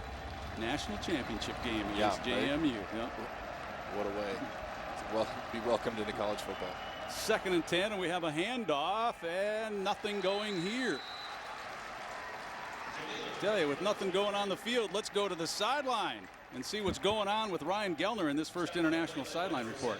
Hey guys, it is a First International Bank Sideline Report. I had the chance to talk to head coach Doug Phillips from Youngstown State. He told the kids before this game they've got to be in a position to have a shot at halftime. Down 2 scores, they feel like they have that shot. He said the offense has to play better. They will stick with 2 quarterbacks, and he feels like if they can just loosen up, they'll be able to move the ball on offense. Guys, we'll see. 1 back, 2 receivers on each side of the formation for the quarterback, Joe Craycraft, on a 3rd and 10. Bison pressure a little bit up the middle. That one's caught and completed by Josh Burgett, one of the big tight ends, 6'5", 250, gets the first down. Yeah, we haven't even talked about their tight ends either. And they have some really good ones you see on the Nodak Insurance Company replay. They got some big tight ends, and there's some Iowa State influence. If you've watched any Iowa State, they have 3 tight ends. Coach David Braun was a little bit worried about how they were going to use them. Maybe they come out in 13 personnel, then they spread them out. Now you have tight ends on smaller DBs. We haven't seen a lot of that, obviously, with the, I think that was about the 2nd or 3rd completion we've seen today from the Penguins. Just the 2nd out of 6 attempts, but it was enough for the first down on that 3rd and 10. So it's a fresh set of downs as coach goes into mini motion, if you want to call it that. Looking over the middle and complete on the slant, breaking 1 tackle. I think that's Turner. Turner, a good receiver, in each of the last 3 years has 21 or more receptions. So if you're going to look for a running back, that's the man that the Penguins have gone to. Trust me, that's one of the hardest routes to cover. James Kaiser trying to cover that. That's call it the angle route from the running back coming out of the backfield. You just never know. He could break outside. Now that's an easy throw. They come over across the middle. It makes it an even easier throw for the quarterback. And yeah, I kind of had this sense like this. Youngstown State gets 1 first down. Can they get something rolling? Now they got 2 in a row here. Fake to Pearson, looking to go deep. And I'm not sure who that was to be totally honest, as Coates was on the inside. Not either, but I think NDSU got away with a little bit of a hold there. Either way. And that's Payne. Here's the hold you were talking about, Nodak Insurance Company replay. Yeah. Gets beat a little bit. Number 10 on number 10. That's Dom Jones actually on the coverage. Wasn't as bad on the replay live. It looked a little bit worse. Grant Olson said he thinks that Dom Jones's performance has ticked up a little bit now that he's in that starting role for Dawson Weber, who's rehabbing a shoulder. Second down and 10. Back over the middle. Wide open player. That's Burkett again and another first down. So the Penguins are finding a little something with their big tight ends. Yeah, I'm not sure if that was a miscommunication or what, but there was absolutely no one in the middle of the field for NDSU. You can see Jackson Hankey looks like he's coming on a blitz. I'm not sure where the confusion was there, but. Well, it looked like Hankey started to go on the blitz. Saw number 26 also doing the same thing. Two linebackers, same spot. Probably not a good idea. Yeah, it's one of those. Wait, I was supposed to. No, you were supposed to. Oh. Uh-oh. And then they're open over the middle. Well, Craycraft trying to get into a little bit of a rhythm. He pitches it to McLaughlin. Nothing happening outside as Josh Hayes, you talked about corners being willing to tackle. Yep. That young man is willing to do the job. Absolutely, and they've played really well on both sides of the ball. NDSU continues, as you're going to see on the Nodak Insurance Company replay, NDSU continues to play really well on the edge. And a lot of times you're going to leave the corner unblocked, right? That's the last guy you're worried about in the run. You're trying to get something up in the middle. When there is nothing in the middle, sometimes that's exactly who you feed the ball to. And you talk about the run fits. That's where the run fit is for the corner. Josh Hayes does a good job of making the play. Yeah, it's one of the principles of just a base Tampa 2. Your corners must tackle. Absolutely. So no gain on the play.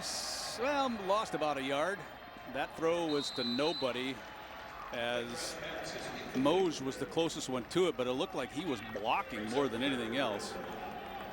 Yeah, and you saw some good pressure there from NDSU. I believe they only brought 4. I think that was Logan McCormick up top working his tackle. I think you see a good point there. Craycraft was back talking to McLaughlin. Now, McLaughlin's new to the system. He transferred in from Notre Dame College, and so he's trying to teach his young guy. And Bob Hannon, the play-by-play man for Youngstown, said he thinks that McLaughlin will end up being the #1 running back once he learns the system. Well, it certainly looks like that way. I mean, he's gotten the bulk of the carry so far.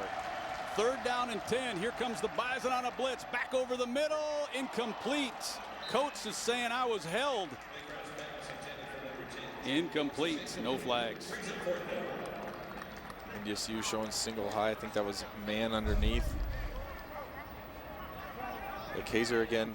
He might have I got away with a little bit. That was Tutsi who rolled down. Tutsi, you're right. And that was Michael Tutsi, number 25, the strong safety, rolled down. Tuts a preseason All-American. Letting him play a little bit here today. Good. I'm fine with that. I'm fine with it. Says a couple of former defensive players to each other. Offense gets away with enough, you know. They do. Looks like Henderson is back deep.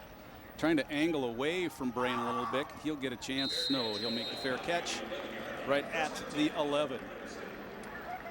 Well, you can't say, I mean, it's obviously no points, but you can't say it was a poor possession from Youngstown given what didn't happen in the first half. Oh, I was just going to say, Lee, I mean, granted, they didn't get any points, but they finally got some momentum. Finally, they got something working for them. And more importantly, they flipped the field. I mean, compared to what they were, looking at if that kickoff return fumble held up. Now at least they put the Bison back deep. Now they're going to force them to go a long way.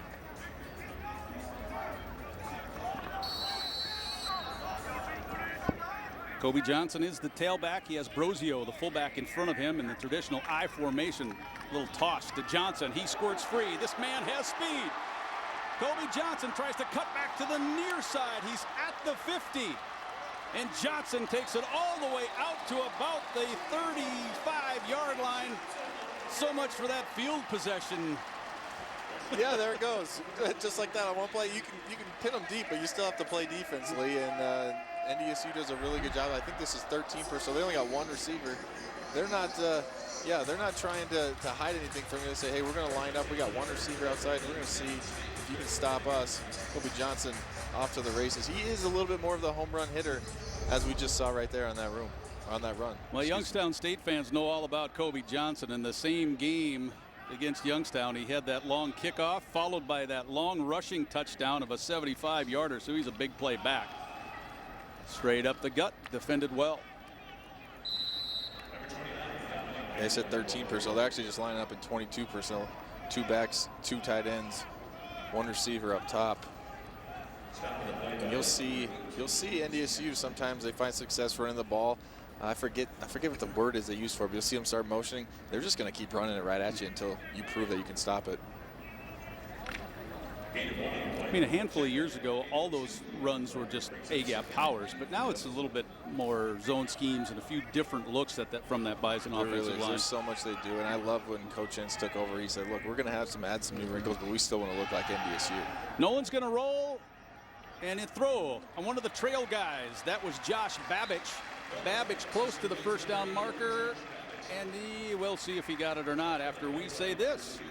Expenses piling up this semester, whether it's a new laptop, college books, or a much-deserved winter getaway trip. Turn to Gate City Bank for a personal home loan with low rates. Gate City Bank for a better way of life. Member FDIC, equal housing lender. Well, they marked the tight end a yard short.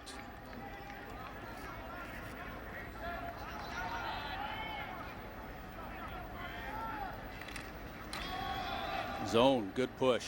First down.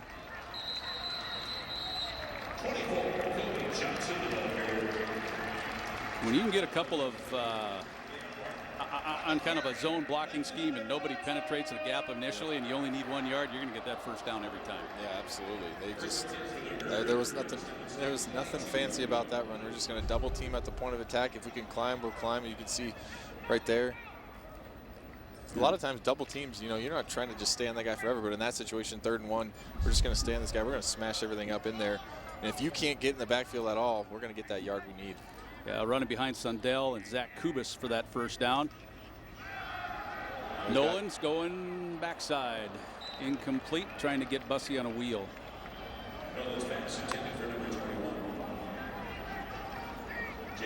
He had Yankee, it looked like, right over the middle.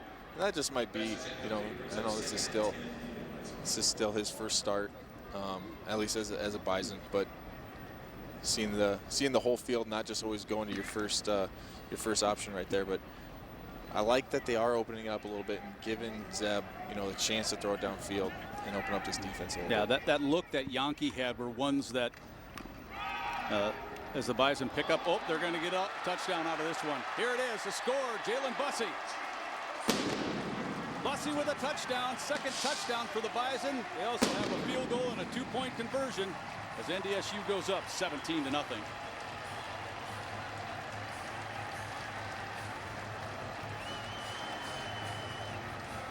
That is touchdown number 1 for Jalen Bussey in his Bison career, the redshirt freshman from Brandon, Florida. He averaged 9.6 yards a carry in high school. He about doubled it there for the score. Reinholtz adds the PAT. And the Bison lead at 18-0. So your Ag Country Farm Credit Services scoreboard. NDSU 18. The defense still pitching the shutout. We'll be right back to the Fargo Dome after this.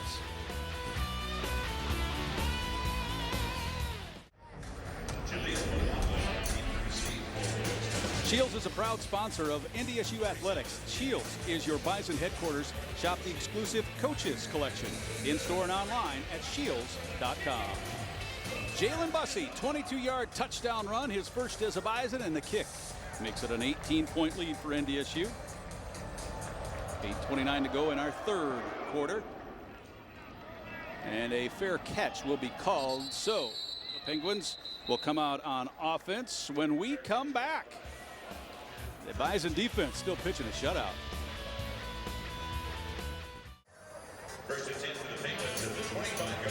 On your Bobcat scoring recap, I should say, 6 plays, 89 yards, 54 of those from Kobe Johnson, the last 22 from number 21. Yeah, it was just a down, pull his front side guard, and someone on Youngstown State missed, and we just missed a big hit there.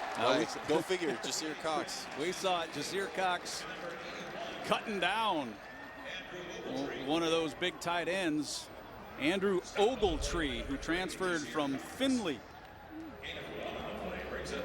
Jasir is playing fast. I think that's what I would say about him so far in that first half. I thought he played really well against the run, against the pass. You saw it there again. He looks like he's just playing free. He's going out there and he's playing football, which is a big part of being a player. Not letting things get too messy in your mind and just going out there and playing and have fun. And that looks like what he's doing right now. He's making a lot of plays. Just a gain of 1 on that nice tackle from Cox. It'll be a quarterback run from Wade as he's in there now trying to get a push toward that first down marker. Both teams in a scrum, and I think it worked. Pickup of 9 and a first down. Kind of the first time we've seen a successful run out of Wade. We talked about the 2 quarterback system a lot. I know he's been in there some, but it doesn't seem like he's been able to do much. He is the better athlete of the 2 that we've talked about between him and Craycraft. Nice run there to get something going. Now this is the second drive in a row we've seen Youngstown State get a first down, which there was not a lot of those in the first half. Yeah, Wade had a 27-yard touchdown run the last time these 2 teams met. He is a redshirt freshman from Girard, Ohio. There's Craycraft looking on from the sideline on the 1st and 10 play here for the Penguins. McLaughlin, or is that Pierce? Nope, that's Pearson on the outside. Let's go back down to the sideline to Ryan. Ryan? Hey guys, a First International Bank and Trust sideline report. An interesting assistant coach for Youngstown State. Bison fans that also follow the Minnesota Vikings will know this name, Mike Tomczak, who played quarterback for the Chicago Bears, the Packers, the Browns, the Steelers. He's a quarterback consultant and an advisor to the head coach at Youngstown State. He works with the quarterbacks. He works on them staying in the moment. Really said he'd worked with this group of quarterbacks about getting on to the next play. If something bad happens, you just have to get on to the next play. But Mike Tomczak, the quarterback consultant advisor to the head coach, you might know him, guys. He was in that 1985 Super Bowl Shuffle video. Guys? There's not a pretty pass, but it might have been an effective pass. Was it caught by Payne? Even if it wasn't, there's going to be a flag on the play. I think he did catch it. I think he did too. Bison brought some pressure there, and usually when that happens, not a lot of help across the field. Sometimes those, I know the quarterbacks rarely do it on purpose. You throw up a little bit of a duck behind the guy. The defender doesn't get his head around to see it. That's usually the result. It's hard as a defender to kind of see that. Defense, number 6. That penalty declined. Result of play. First down. You declined a penalty, which obviously means it was a catch. It's a really nice catch against a guy playing really well for NDSU, Jasir Cox. Well, the guy who never passes it passed it, so that's one thing that's a little bit different wrinkle. And it wasn't the prettiest, but it was effective, and I think that's important. You can't just run when you bring in the running quarterback. You can't just run. You got to keep the defense on your toes a little bit. And before the snap, the play stops at 6:03 on the previous clock. play is under review. Ruling on the field was a completed catch. All right, so now we'll sort this out as they want to take another look at the catch. It's going to be a first down anyway because there was a penalty on the play. So if this is ruled not a catch, then you will go back, mark off the penalty and get the first down that way. But if you're Youngstown, obviously you want it to be a catch because you're going to get about, what, 20-some yards more? Exactly. And, you know, look at this game, Lee, and I think a big part of coaching, especially in a game like this, is adjustments. And I think both teams really have done a good job. Youngstown State obviously moving the ball a little bit, as we see Mark Wade's throw here. Not the prettiest, but like I said, effective. I can't tell from that. No, if that was a catch or not. But this will be a better look, I think, because the ball was. He reaches out for the ball. Still can't tell by that one, so I think he caught it anyway. But we don't bring and set up all these cameras for nothing. Right. That's for these, so replay officials and you at home can look at it. It still looked clean. Yeah, you at home can make the call there, but I think I would agree with you. That looks like a catch to me. But let's talk about adjustments, and let's get the call here. After further review, the ruling on the field of a completed catch stands as called. 1st and 10. So Natavius Payne makes the catch. He sat out last year. He's a sophomore.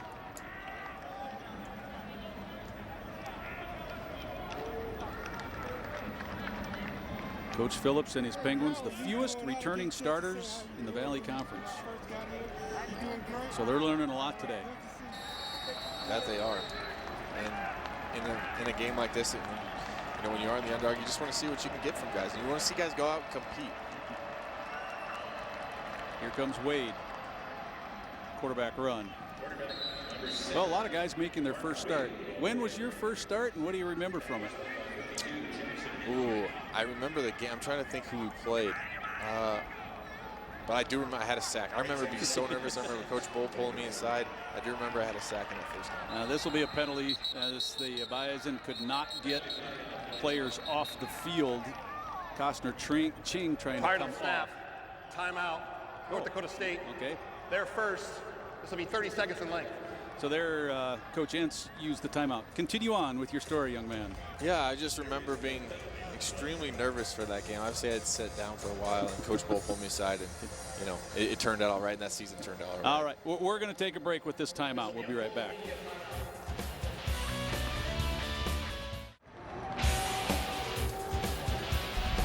Want to pay off student loans faster? Gate City Bank's Better Life Student Loan Program has no fees and a low fixed interest rate to help you put your hard-earned money where it matters most. Join other Gate City Bank homeowners who have saved over $20 million in student loan interest. Member FDIC, equal housing lender.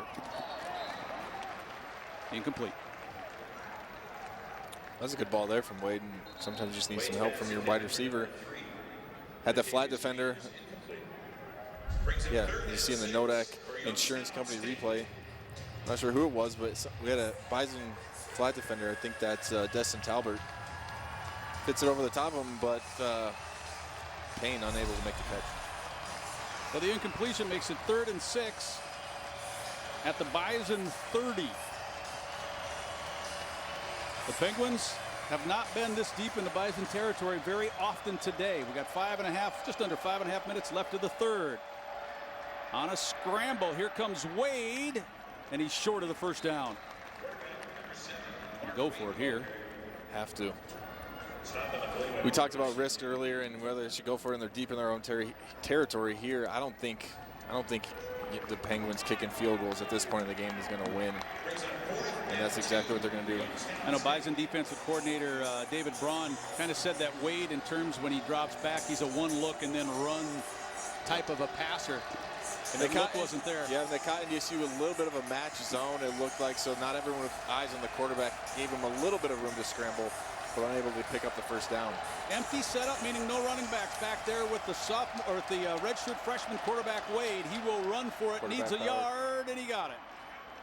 Jackson Hinkie on the tackle, but all 220 pounds of Wade picks up the first. Yeah, that's the old faithful when you get a running quarterback and you empty it out. You empty out the defense, spread them out, make them think pass. Even when it's almost when you know it's a quarterback that runs the ball, you still have to know your cover responsibilities. Sometimes can mix you up a little bit in your thinking, and they run the old quarterback power, the plus run game, able to pick up the first down.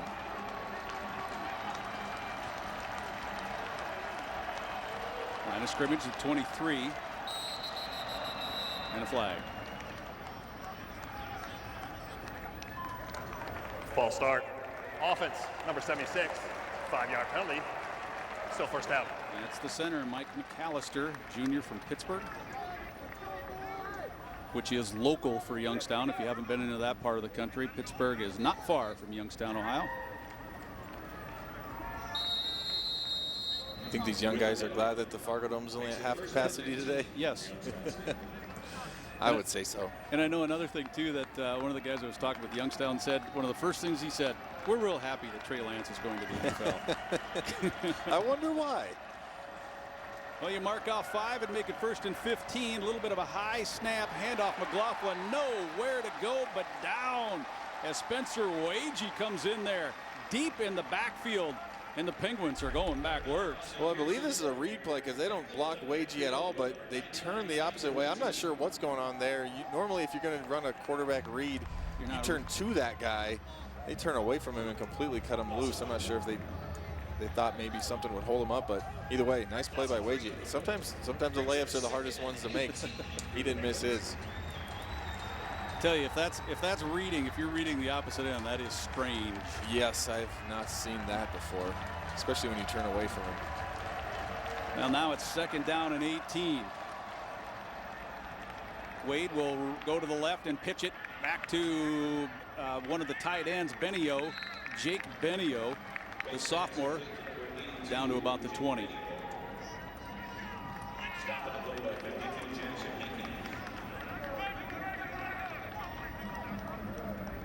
A couple of the tight ends go out. Couple wide receivers come in. And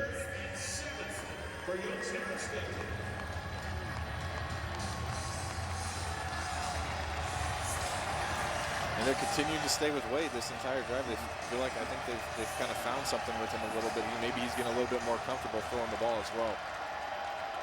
Here's the third down play from the Penguins. Handoff up the middle, and it is Pearson on the run down to about the 15. Fourth down is coming, but let's pause for a quick message from Bank of North Dakota. We encourage you to keep education expenses and student loan debt down. One way to do this is by earning college credit by taking dual credit or AP classes in high school.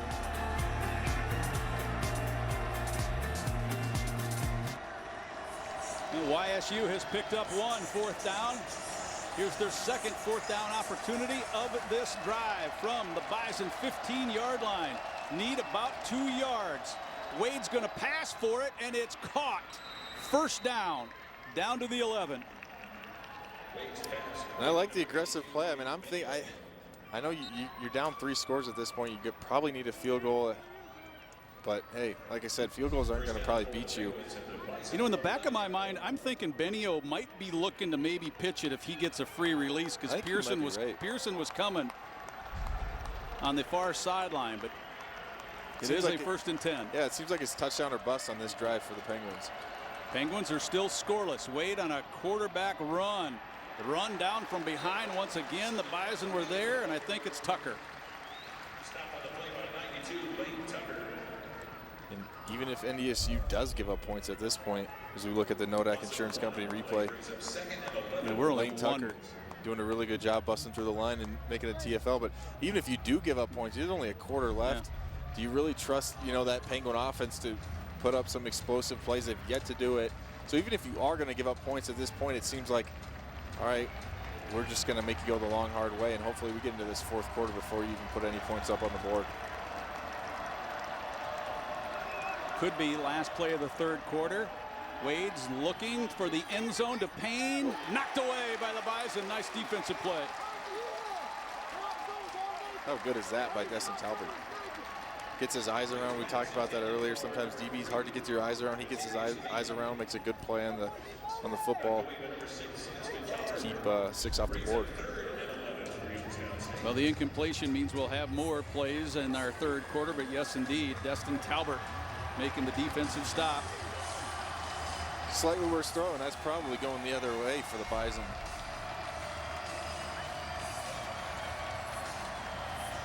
Destin, the junior from Darien, Illinois. 6 foot, 185 pounds.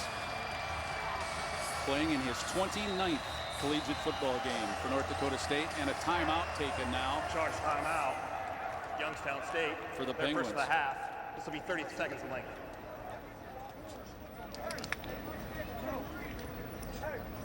So if they don't get this touchdown or first down here, you got to go for it again, right? I would think so. At this point, like I said, it seems like they're saying we need a touchdown at this point of the game. And, I mean, a field goal does theoretically help you, right?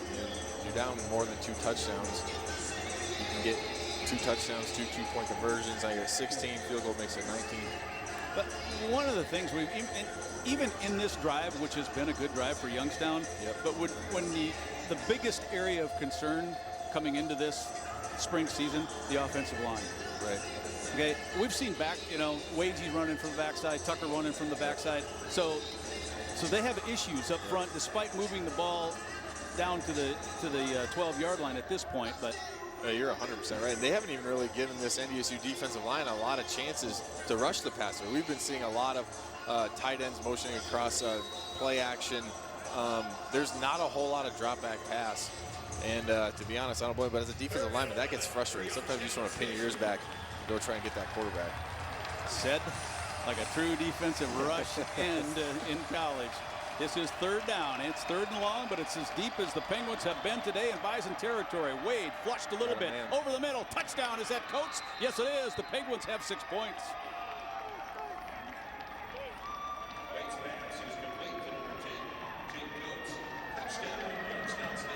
Jake Coates has been so good in special teams for Youngstown over the years. Here, the senior from Warren, Ohio, picks up his first receiving touchdown. And it looked like a little bit of a 2-3 combination. NDSU was passing it off. I think that was Jasir Cox. Just didn't bring it back far enough, and Wade makes a good throw. And the Penguins, that's exactly what you needed. Now you're right back in this ball game. PAT is GOOD. 7 points now for Youngstown.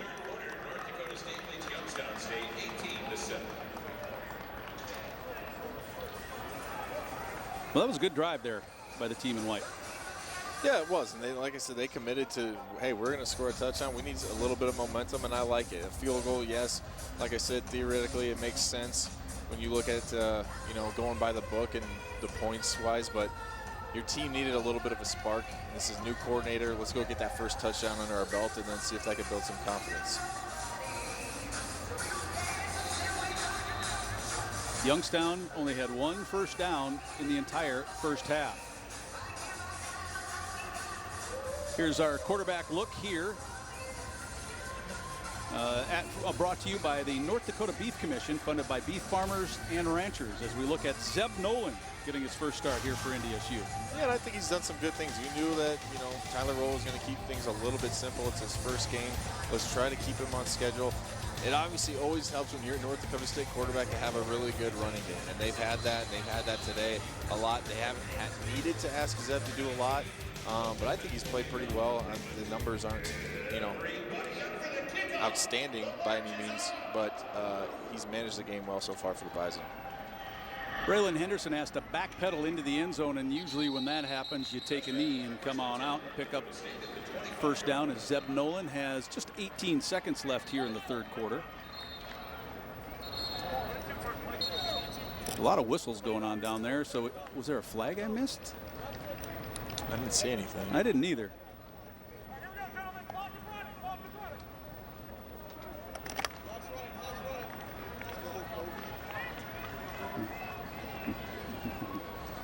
Yeah.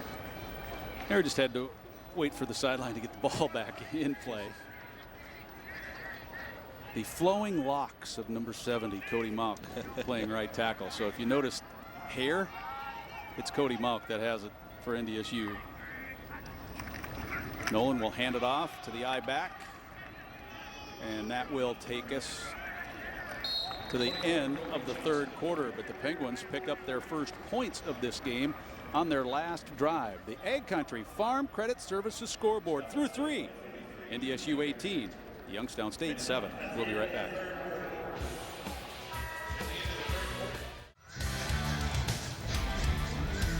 Shields is a proud sponsor of NDSU Athletics. Shields is your Bison headquarters. Shop the exclusive Coaches Collection in-store and online at shields.com. Kobe Johnson has over 100 rushing yards now, and he has the ball to start the fourth quarter for the Bison on a 2nd down and 5 play. About a yard and a half short of what is needed for the first down. I think this is a big third down here for NDSU. Youngstown State finally gets something going on offense. They had two drives in a row where they get things going. They get a touchdown. You just don't want to let them back in the ball game if you're NDSU here, and a first down can really help switch the momentum back the Bison's way. Bison need to get to the 35.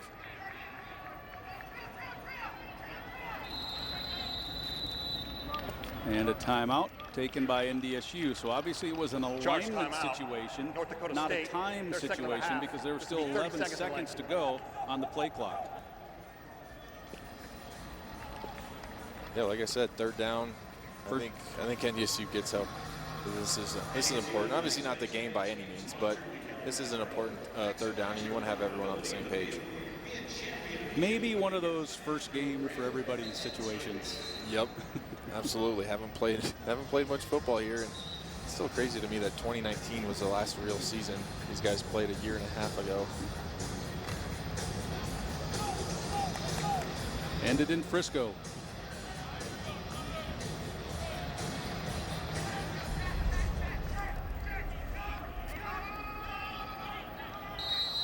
Gate City Bank is proud to support NDSU Athletics. Show your Bison pride today with a free NDSU debit card from Gate City Bank. Short of that first down. They did it. Visit gatecity.bank/mycard or visit one of your convenient locations to get yours. Go Bison, Gate City Bank, for a better way of life. Member FDIC. So starting to see it a little bit on that Youngstown State sideline, right? They're feeling it. They're starting to believe after a rough start to this game. They just hung around, and now another big stop by their defense. Joe Schaefer's defense, the defensive coordinator who came the same time Coach Phillips did. His defense holds up. And now the Penguins take a timeout on fourth down. Something was going on over there. Timeout. Youngstown State. They're second of the half. This will be 30 seconds to get that timeout in.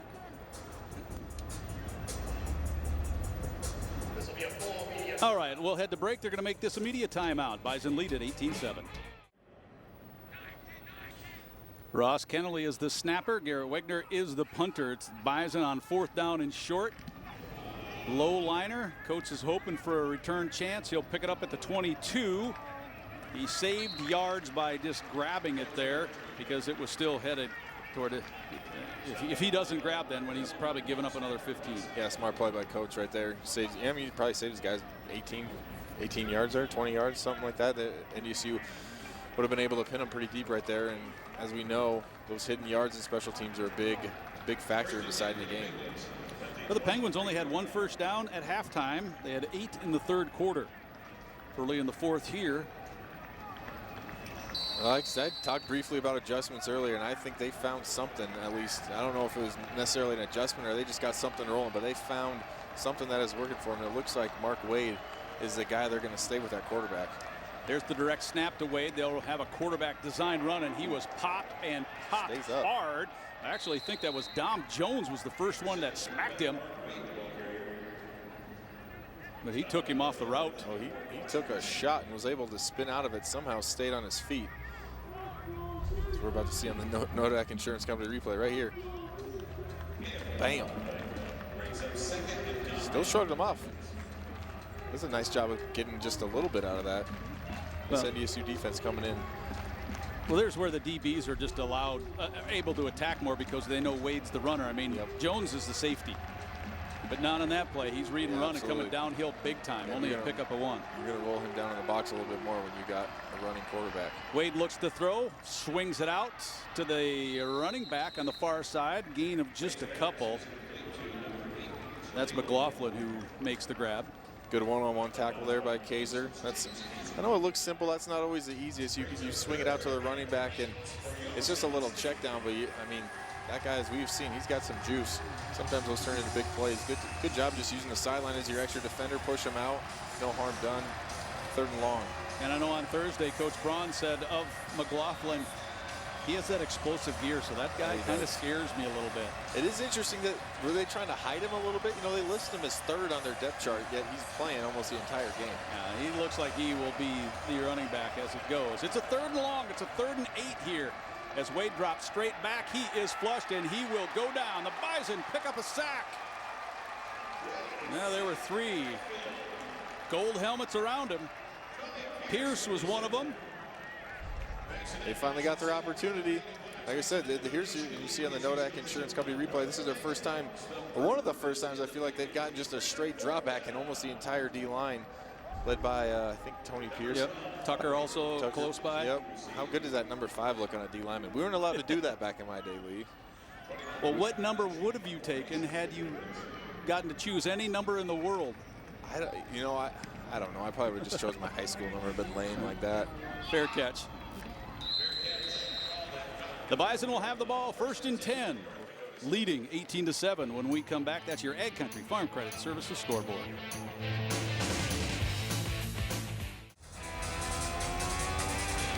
The State High School Wrestling Tournament was in this building on Thursday, Friday, and Saturday. That, of course, scheduled long before we had a pandemic, so that's why the Bison are playing on a Sunday afternoon on a 1st and 10 from their own 40. Zeb Nolan surveys and connects over the middle up to about the 46. It's Cole Jacob who made the catch. Bison fans gotta love, NFL's over now. It's a Sunday afternoon.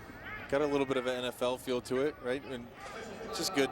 I think we all agree, just good to have NDSU football back at the Fargo Dome with some fans here. It's like Cole took his helmet off and had to come up because, oh yeah, there was a rake. He kind of got raked away trying to get the football out of there. Was Grant Dixon, and kind of came across his face. Well, it almost looked like at the end there too. He took a kick to the head. I don't think any refs saw that. I don't think it was intentional. No. Pick up a 7 though. 2nd down and 3. So the Bison playbook is wide open on this particular play. What will they do? Hand it off. Kobe Johnson sidesteps and does some great footwork to pick up what is just short of 1st down yardage. He is fun to watch, isn't he? And sometimes a play breaks down or it doesn't work, like we said earlier, perfectly. And you as a running back, as you see on this Nodak Insurance Company, look at this replay. Look at this, moving the hole, break some tackles. Not the biggest guy, but also not the easiest guy to bring down. He's been doing a really good job, and they're going to lean on him because of that unfortunate situation with Seth Wilson. Yeah, Kobe not big, but he's 180, much bigger than he was last year. This is his sophomore season, and he has matured. Every offensive person I've asked about that young man who just picked up the 1st down, the first thing out of their mouth about Kobe Johnson is he has matured a lot since his freshman year.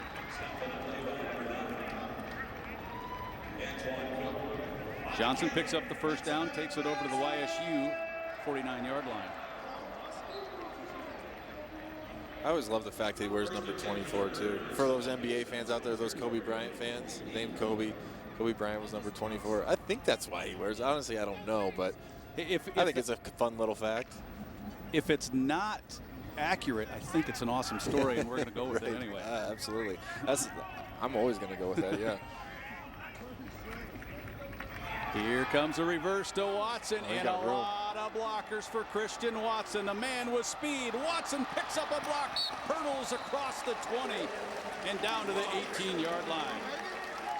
Well, we were just saying at the break, Lee, Christian Watson, not a lot going on for him. We talked about him in the beginning, one of the best players on the offense. You've got to get him the ball somehow. Getting a little creative, as you see on the Nodak Insurance Company replay. He just comes around on this little end run. There was a lot of green grass in front of him. That is a man with some speed. Watson picks up 30 yards on that play. He ran it 3 times in the Central Arkansas game back in the fall. Watson on the sideline now on a 1st and 10 for the Bison. Bussey, who has a touchdown, will carry it again. He gets across the 15. Now there's some merit to this too. Jalen Bussey at 5'5". He's not big, obviously, but sometimes for a defense, it's really hard to see that guy. Oh, absolutely, 100%. I've seen, I mean, especially you get behind some of these big offensive linemen, especially when the running back can be patient. If he hits a hole hard, okay, maybe you see him pop out right away, but if he's patient behind there, you start peeking, you get out of a gap. That's kind of what we've seen a couple times from Jalen already.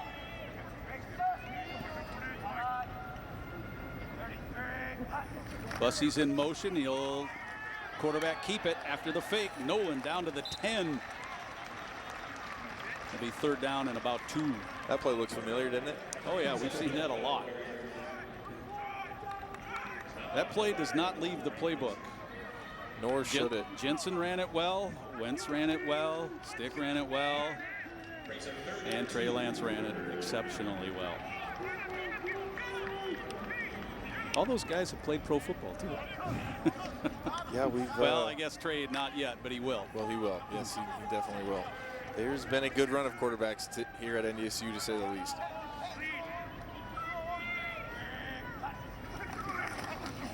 Hand off to Johnson. He has the 1st down. It'll be 1st and goal for North Dakota State. What a drive by this offense, right? I mean, Youngstown State had all the momentum going for him. You see Kobe Johnson squeaking through there again. And they're just going to run the ball. They're going to melt this clock down. They're going to let their defense go out there and try and get a few stops and end this game. The Bison only ended up with 3 first downs in the 3rd quarter. Sure looks like a power run situation. It will be no. It'll be a pass out to the flat and incomplete. Gindorf is who the intended receiver was. He was guarded fairly well, but Nolan's footwork got messed up a bit on that play too. Yeah, I think we're going to see right here on this replay. I don't know if he got stepped on. Yeah, it looks like he got tripped up a little bit. 63 there. Kubas got him a little bit. Jake Kubas. Yeah. One thing we should mention for Jake, too, maybe after this play, if the Bison will get it in. Second down and goal. There's a pitch to Bussey. Nope. Touchdown. NDSU, his second. Jalen Bussey has 4 carries, 2 touchdowns today. He just seems like that kind of guy, doesn't he, Lee? He's a little spark plug. You bring him in there, and he just always finds a way, it seems like, to make big plays. Finds the end zone for the second time today. I think we saw this play earlier, something similar. I think it was to Kobe. It's a little toss. Kind of gets the defense thinking, oh, this might be going outside.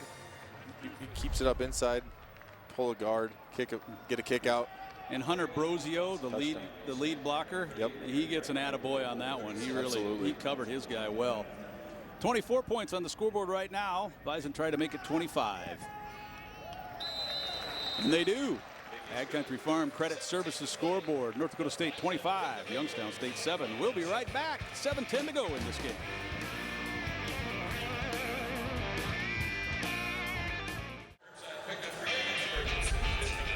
Expenses piling up this semester, whether it's a new laptop, college books, or a much-deserved winter getaway trip.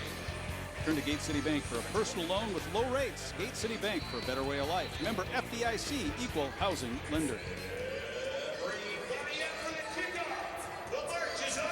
Now Reinholtz will kick it off as the Bison offense had a very nice answer to that touchdown. It's a high, short kick taken at about the 8. Up to the 25. Goes McLaughlin in a late flag. Luke Wirtz made the tackle, number 47. Luke is a sophomore.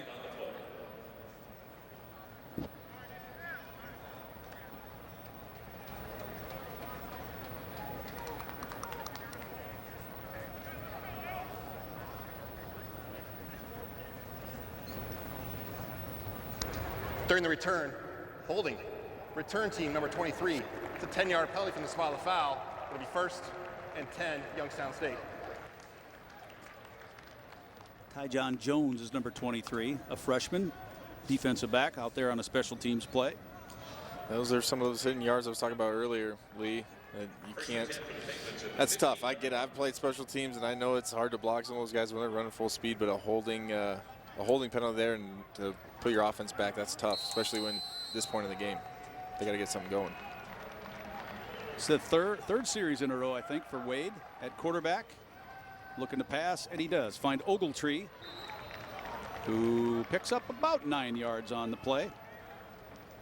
Wade's pass complete to number 81. And I think here we're going to start seeing some tempo here from the Penguin offense.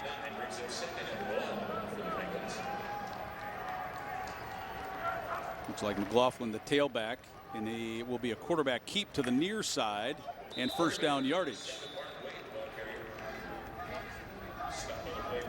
Well, it certainly looks like they found something here with Mark Wade.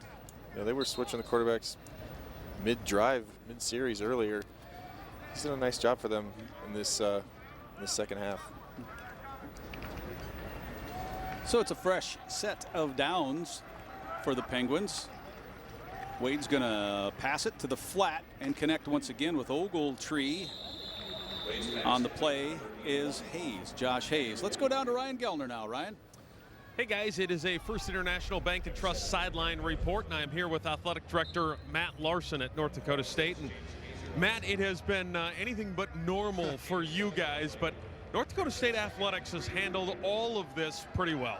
No, absolutely. It's been a challenge the last 10 months for everybody, but certainly really proud of our staff and our student athletes, the way they've handled the change. You know, we're so used to structure, and the last 10 months have been anything but structure. And, you know, from student athletes getting up at 6 in the morning to test, to whatever they need to do, to adjusted schedules, to playing in the spring. And so couldn't be more proud of our staff and student athletes. It really started in basketball. You were able to bring fans back in pretty early through basketball. I would assume from the outside looking in, It's been successful in basketball to have fans back, and today you were able to pull off about a half house. Yeah, no, I think really pleased. I think, and a lot of credit goes to our staff. They put together a plan with the priority always being, let's try to keep people as safe as we can. Our student athletes, our staff, and our fans, and they've done an unbelievable job. And we saw it with basketball. And at the end of the day, our fans do an unbelievable job of, hey, we want to come cheer on the Bison. Here's the things we need to do. We need to wear masks. We need to social distance. And we've seen success both at basketball and today here in the Fargo Dome. Do you anticipate, Matt, the crowd ramping up? Do you think you'll stay at this point, or is it all depending on what the state numbers do, what the state gives you, and what the city gives you as far as allowances? You know, right now our plan is 9,500, 50% capacity through at least the regular season, and we'll see. You know, right now the numbers in the state are really good and really, I guess, negative, not positive, but heading in the right direction. So we'll continue to monitor, but right now, at least for the regular season, we're going to stay at 50%. Appreciate leadership, Matt, and I think speaking on all fans, thank you for opening the doors and letting fans at least feel a little bit of normal. No, it's great. We've been looking forward to this day for a long time. It's great to be here, so thanks, Ryan. It's the First International Bank and Trust sideline report with the athletic director. Guys. Thank you very much. Youngstown's offense has taken the ball into NDSU territory up to the 40. Aided by a face mask penalty. And once again, Penguins driving a little bit. Bison going a little bit deeper too at this stage of the game with some defensive linemen and such. Corner blitz. Hayes missed him. Nice job to avoid the sack by Wade just to get the ball out of there. Yeah, Lee, you talked about the defensive line as we see them rotate once again, and that was something we talked to David Ron about, you know, and how many people he feels comfortable with. I think he said like 10 or 11 guys that they'll rotate in at D-line, which is really key to have that much depth when you can keep those guys fresh and able to still get after the passer when you get late into a game like this, and they've been on the field a lot today. 58 right there you see, that's Javier Derritt, redshirt freshman, Warrensburg, Missouri. I also saw Eli Mostart was out there for a little while. And Buteau had a play or two. Here's a third down play. No, not much happening here for McLaughlin. He's going backwards. He's still going backwards back to midfield right at the 50. Oh, wow. That's one of those where it would have just been better if he got tackled by the first guy. He's able to break free a little bit and try to make something happen. Tutsi does a good job of getting him down, and now they're going to be forced to punt, it looks like. Tutsi, one of the veterans out there. I think it's interesting, too, with Michael Tutsi, who can do it all at times. One of the things that he has to do is not try and do it all. Right. Don't get yourself out of position making somebody else's play. Right. Sometimes the coaching point just needs to be do your job first before you go out and help others. And when you know so much, sometimes you have a tendency, you see someone else screw up, I'm gonna go make this right. Sometimes you do have to just do your job first and trust your teammates. Fair catch by Jaden Price.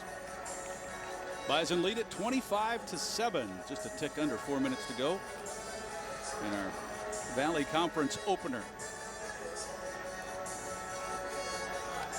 Kobe Johnson with 114 yards rushing to this point. Jalen Bussey with 2 touchdowns. He had a 22-yarder. Zeb Nolan has only thrown it 17 times. Hasn't had to throw a lot. Connected on 8 of those for 67 yards for Coach Matt Entz. And I think Coach Entz, now you're going to bust out the 4-minute offense here. And that can look a lot of different ways. Sometimes it's just straight running the ball if it's working. Sometimes you got to throw it a little bit, but you got to do whatever you can to stay on the field as an offense and burn as much clock as possible. Logan Hofstad throwing a lead block from his fullback position as well as the pile moves across the 25. Up to the 26-yard line for the Bison on that carry.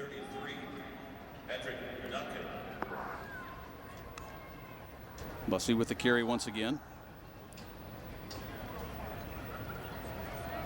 Still, for the life of me, and this is going to make me sound old probably because I am, but why would you want that much hair flying out of your helmet there, Mr. Mauk? I guess I'm going to sound old too because I do you not don't get know. It either, do you? I mean, especially when you're in the trench, so many things are just getting grabbed and pulled, and I've never had long hair in my life, but I can't imagine it would feel very good.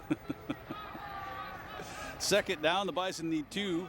Bussey will try to get it, and he won't.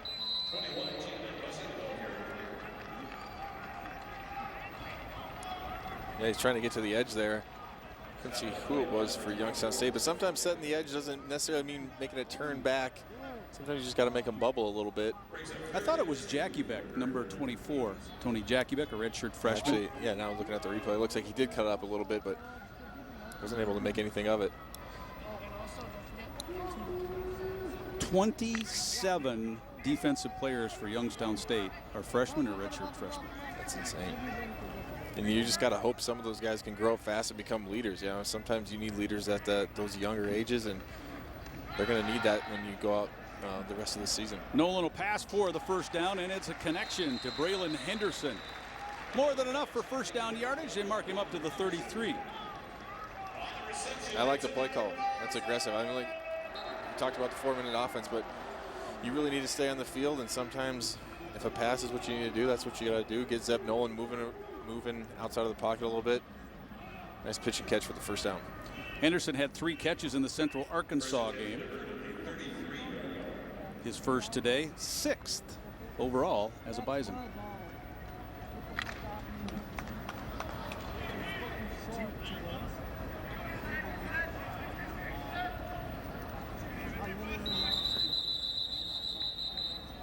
Play clock was down to 3. Previous plays of review, the ruling on the field was a completed catch for a first down. We'll go back to the third down play as the officials up top want to look at it again. We can't see where the ball is once Henderson turns his back. Did he catch it clean? No. Did the ball hit the turf? That's what the guys upstairs are looking for.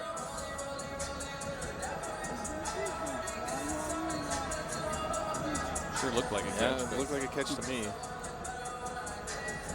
When Nolan's been on the move today, I'm trying to think. I do not believe there has been a play off to his left. It seems like every roll has been to his right. But in this case, it's the wide side of the field as well. Yep. I mean, you don't have as many rollouts to the boundary. It makes sense for a right-handed quarterback, right? But I think that's going to be something at some point. You know, you look at your tendencies when you do self-scout. A decision. After further review, the ruling on the field of a completed catch for a first down is confirmed. Oh, confirmed. But yeah, I think, you know, you go back and look at that at some point during the season. Hey, we've done all our boots to the right. Teams know that. Let's mix it up on them here. And especially when this is first game and you're trying to get some easy completions, it does make sense. But I'm sure they'll switch that up at some point this year. So it's a 1st and 10 for the Bison. 1:45 and counting away from picking up the first Valley win of the spring, 2nd overall win. Nolan will wait till 10 before he starts his count, and he'll hand it off straight up the middle.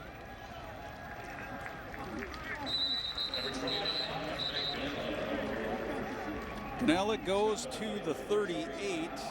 YSU takes the timeout.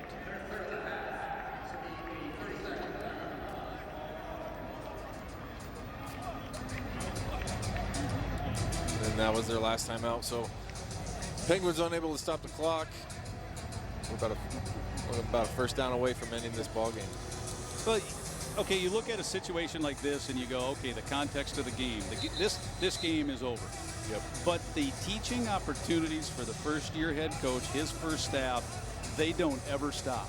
No, absolutely. So this is again a teaching situation, even though the game is determined.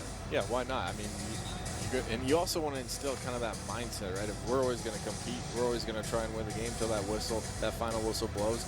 But you're right, Lee. You got to teach these young guys, and you still want to install your defense, your offense. You're like, these guys are still learning all that. I know they've had a long off season, but it's just different when you get into the game. So they're going to be able to use all that kind of moving forward this spring and into the fall.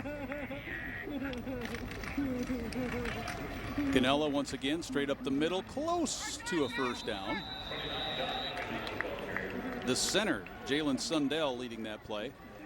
Of all the things I saw in the bios when I was looking through, one thing for Jalen that stuck out, number 72, he is the founder and president of the Maryville High Bass Fishing Club. That's awesome. Love a guy who likes to go fishing. I like it. Showing leadership too, right? Starting his own club, likes to go fishing. Seems like a good fit for a North Dakota State offensive lineman. Maybe up here it needs to be the Walleye Club, but even though there's some awesome smallmouth bass fishing out in Lake Skakawea, there is some good largemouth bass spots too around the state, but Nolan will take the knee. And it depends on when they reset the clock. I'm pretty sure, nope, we're still going to need one more snap. So the Bison end up with 322 total yards, depending on how minus the next snap goes.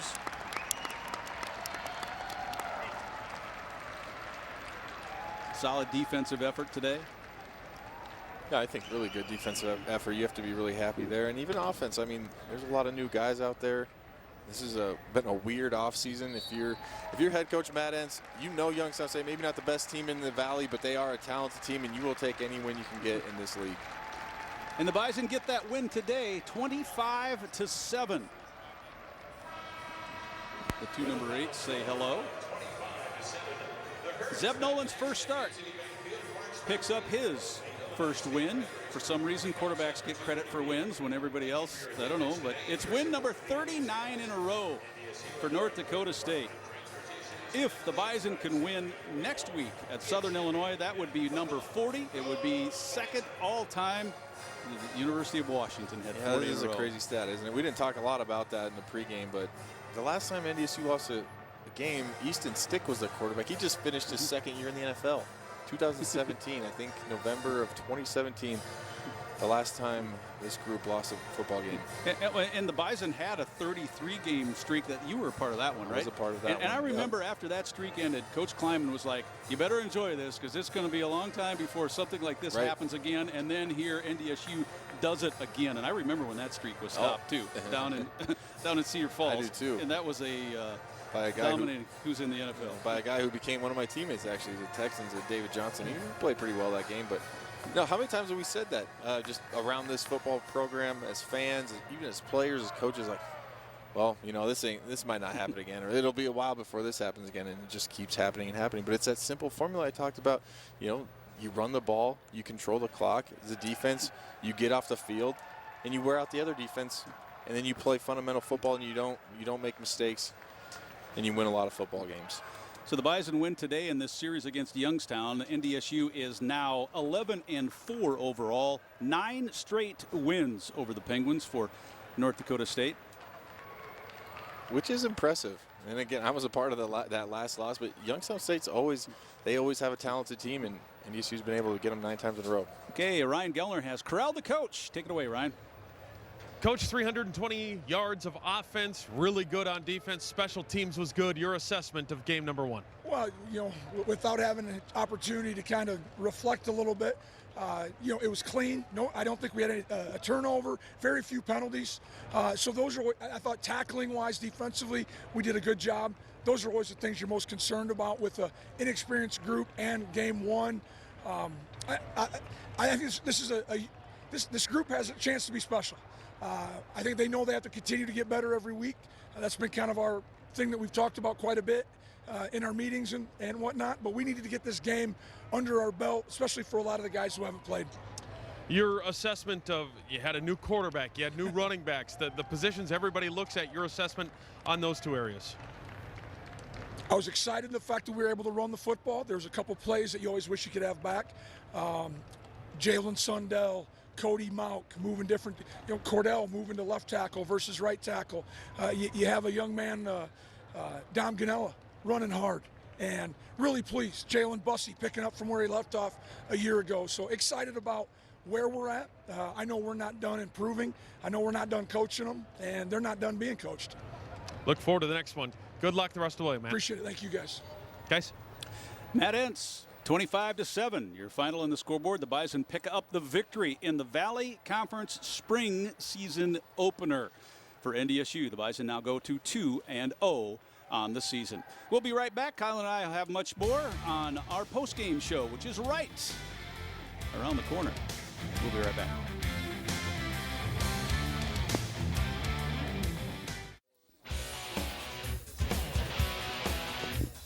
Harvest helmet in the near ground.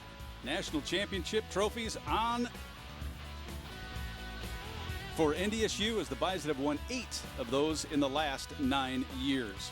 Welcome back to our post-game show. Lee Timmerman along with Kyle Emanuel and Ryan Gellner will join us for some interviews a little bit later when the players get cleared to come out and talk with us. But Ryan, just a couple of things. We'll look at the stats and we'll look at the replays and all that. But I think for the first time out, I just looked at yards per play. The Bison at 5.5. You'll take that. Right, yeah, absolutely. And I would echo Matt Ence's comments we heard with Gellner out down on the sideline. Look, it wasn't maybe not the best game we've ever seen North Dakota State play, but they didn't have turnovers. They didn't have penalties. I thought they moved the ball decently offensively. Defensively, they didn't give up anything in the first half. Yeah, they gave up a few drives, but that's going to happen. Coaches are going to make adjustments. If you have to look at this game with all the young players, with everything that's happened this offseason, I think you're really happy as a North Dakota State coaching staff, and it gives you a lot of things to go off for next week and beyond to improve, especially for those young guys. Well, you mentioned the first half. The Bison did pitch a shutout in that first half. Let's take a look at some of those first half plays that North Dakota State threw on the field and established the run, which we knew would happen, but NDSU was able to do that. Kobe Johnson with a nice run there, and here's Zeb Nolan that'll keep it.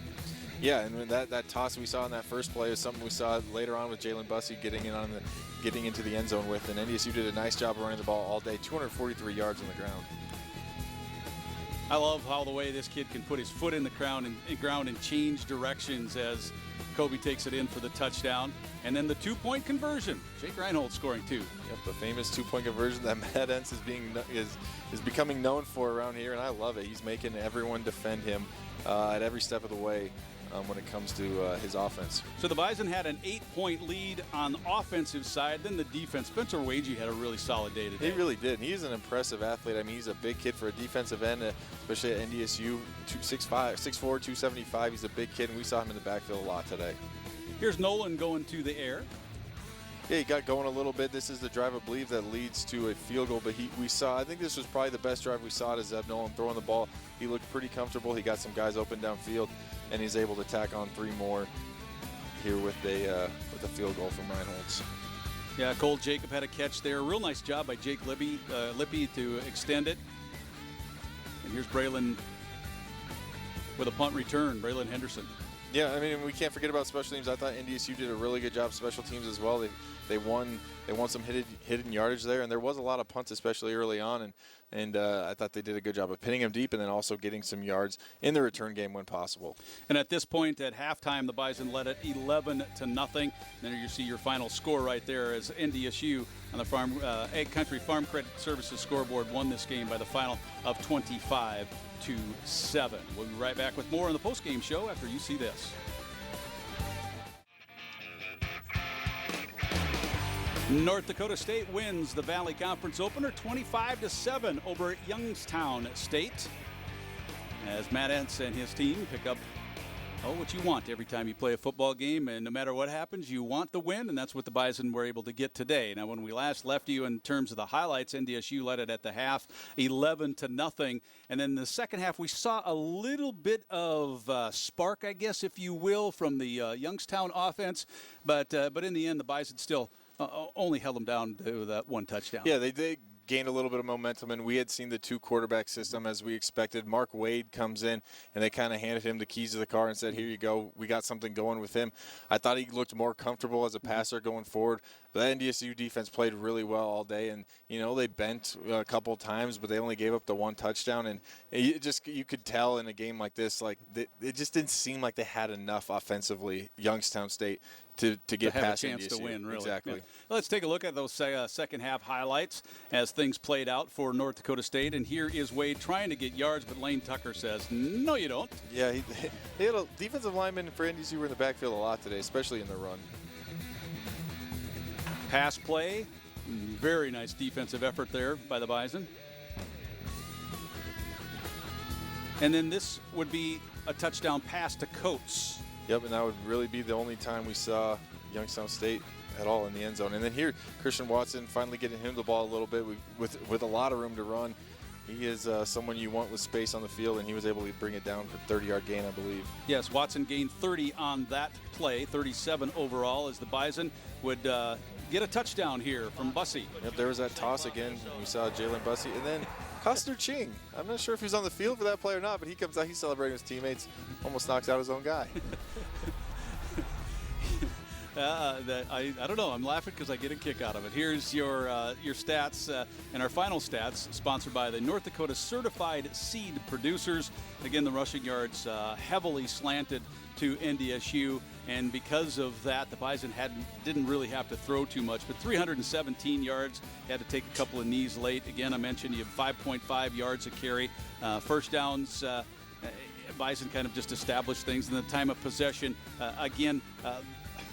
It's such an interesting stat. Sometimes it tells a story, sometimes it doesn't. That was probably the one that stood out to me the most, was the time of possession. I figured NDSU had dominated, but also obviously the rushing yards. You know, Youngstown State came out and they did not want to throw the ball at all, and they were trying to establish the run, and they were not able to do it at all. So the fact that NDSU was able to hold them to 51 yards, Youngstown State, I talked about this in the opener, they have a really good front seven. They were able to run for 243. I think if you're looking at positives, that's got to be the best one if you're a coach for NDSU. Well, speaking of running, Kobe Johnson had one run that went 54 yards. He totaled 114 on the day, and Kobe is standing by with Ryan Gellner. Yeah, Kobe Johnson is the Nodak Insurance Player of the football game. Kobe, talk about this football game. You guys were able to establish the run, did it a couple of different ways. Had to be good, first of all, to be back on the field, but be able to establish right away was huge. I would say it definitely did feel good to get back on the field. You know, we've been practicing a lot. You know, we've been practicing since the game October 3rd. You know, we've had plenty of practices. You know, going into it, we didn't know what Youngstown was going to bring to us. We looked at a lot of fronts, a lot of different things that they could do, and I feel like our O-line prepared well, our coaches prepared us well, and we went out there and executed. Talk to me a little bit about that 54-yarder. You hesitated a little bit, and then it just kind of broke open for you. Yeah, I seen green, and I went. I tried to run as fast as I could, you know, and it was coming out of half too, so it might have been a little tight, you know, but being the first play. But besides that, you know, the lineman did a great job opening up that crease for me, and I trusted myself and hit it. Obviously, you had some running mates as well. Jalen Bussey got 2 today. Fun to see. Yeah, it is very fun to see. You know, that's my roommate too. So you know, when he has a good game like that, I have a good game like that. It just makes the morale in the house real good. You know, we love seeing each other succeed. When Seth went down early in this football game, obviously it opened up opportunities. We'll talk about Seth in just a second, but it opened up some opportunities, gave you some more carries, got you a little bit more juice, I would assume. Yeah, not seeing. You never want a guy to go down, you know, but fortunately enough, you know, I was able to do what I did on the field, able to carry that load that Seth could have also provided, you know, things like that. But we're just praying for Seth, and hopefully he can return. Let's talk about Seth. He came out of the football game early in this football game, and you feel bad for the kid because he's had trouble staying on the football field, and you could see in his face he was pretty down about this one. Talk about what he brings to the football team. I feel like he brings a lot. He's a vet here. You know, he's been here a while, so he knows the ins and outs. He's a very smart guy. He knows the game of football, I feel like. And in the meeting rooms, he's sometimes the coach. You know, he's you know, telling us about fronts. You know, he's just always coaching us, trying to get us to play to the best of our ability. Kobe Johnson, the player of the football game today. Congratulations. Best of luck next week. Thank you. Guys, we also will bring in Jackson Henke, who walks in and will just continue with us. Jackson, congratulations. What a defensive effort for you guys. They were able to get really 1 or 2 drives going, but other than that, you really were able to put the clampdowns on them. Yeah, the defense had a really good day today. I was really proud of the whole group. I thought our defensive line did a really, really, really good job in the run game and in the pass game. Getting after the quarterback when throwing the ball, and then, man, I don't know how many TFLs those guys had today, but they were on fire. 14 tackles for you today. I think 7 solos, 7 assists. So you were obviously seeing the football well today as well. Yeah. Well, you know, it was a game where they wanted to run the football a lot. So, you know, a lot of times things just kind of, if you do your job, they show up in the right spot. It's good to be in the middle of the defense, and you know, hopefully we can just continue doing a good job. We talked about it a little bit during the football game, but when there's 2 different quarterbacks out there, obviously you can prepare how you prepare. Yeah. But how does it change? Does it change when one number is in versus another number? Yep. Well, we were expecting that a little bit. We got that a little bit last year too. We knew that 5 was probably a little more of a thrower, 7 was more of a runner. So we did gear our calls a little bit towards QB run game when number 7 was in the game, and that helped us out a lot too. So that's a credit to our coaches doing a great job. I want to ask you just about playing football this year, because there were a lot of unknowns coming into this. As a student athlete, I assume there were days you went to practice and went, who knows? How hard was it and how rewarding is it to get to this point where you're actually playing games? Oh man, it was a long road, even to the one game in the fall to now. You know, there were definitely times where optimism was pretty low after the fall season got canceled, whether we'd even play in the spring.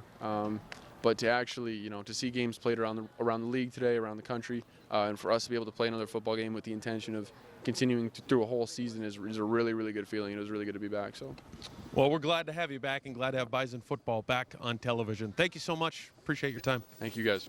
Guys, back upstairs. Nice conversation Ryan just had there with Jackson Hinkie. And whenever you're around Hinkie, you know that you are not the smartest person in the room, because Jackson is an intelligent guy. He knows what he's talking about. And just if you wanted proof of that, when he was in high school, he was a North Dakota Academic Olympics champion, as well as the Class A Senior Player of the Year. So Jackson Hinkie. Yeah, and he said it right there. Sorry about that. Got to get my mic. He said that right there, and he's talking about just being in the middle of the defense. A lot of times things funnel to you, but you still have to be in the right spot. He's in the right spot a lot, and he does a really good job. And he's always around the ball, and he's always making tackles. And I know Coach Grant Olson, linebackers coach, he trusts him a lot, and he does a lot for this defense. Well, the Bison win the Valley Conference opener. Kyle and I will be back to wrap it up right after this. NDSU 25, YSU 7. Well, for the final time on this Sunday, welcome back to the Fargo Dome. North Dakota State won the last FCS championship, and the next one will be played in May of this year. The Bison certainly hope to have a team that will get to Texas, but we have a lot to do before then. Chalk up the win for YSU, and our crew will head to Carbondale, Illinois next week. Southern Illinois, that is a 12 noon Central Time start. Then we're off to Missouri State before returning with the Redbirds come here to Illinois State. So, Kyle, I think we survived. We survived, and it's going to be a fun run, right? I know, you know, for NDSU, you look at the schedule, and they got 2 on the road, and I know maybe not the best teams in the Valley, but still, we're playing in February. We don't know what the weather's going to be like. Things are going to be interesting. It's going to be fun, and I'm looking forward to it. February 27th, that's a Saturday, 12 noon. Look for us then. Pregame show will start at 11. So for Kyle Emanuel, Ryan Gellner, Beth Houle, Devin Fry, I'm Lee Timmerman. All of us wishing B. Sean a quick and speedy recovery. The Bison win it here on a Sunday, and we're playing football in the spring.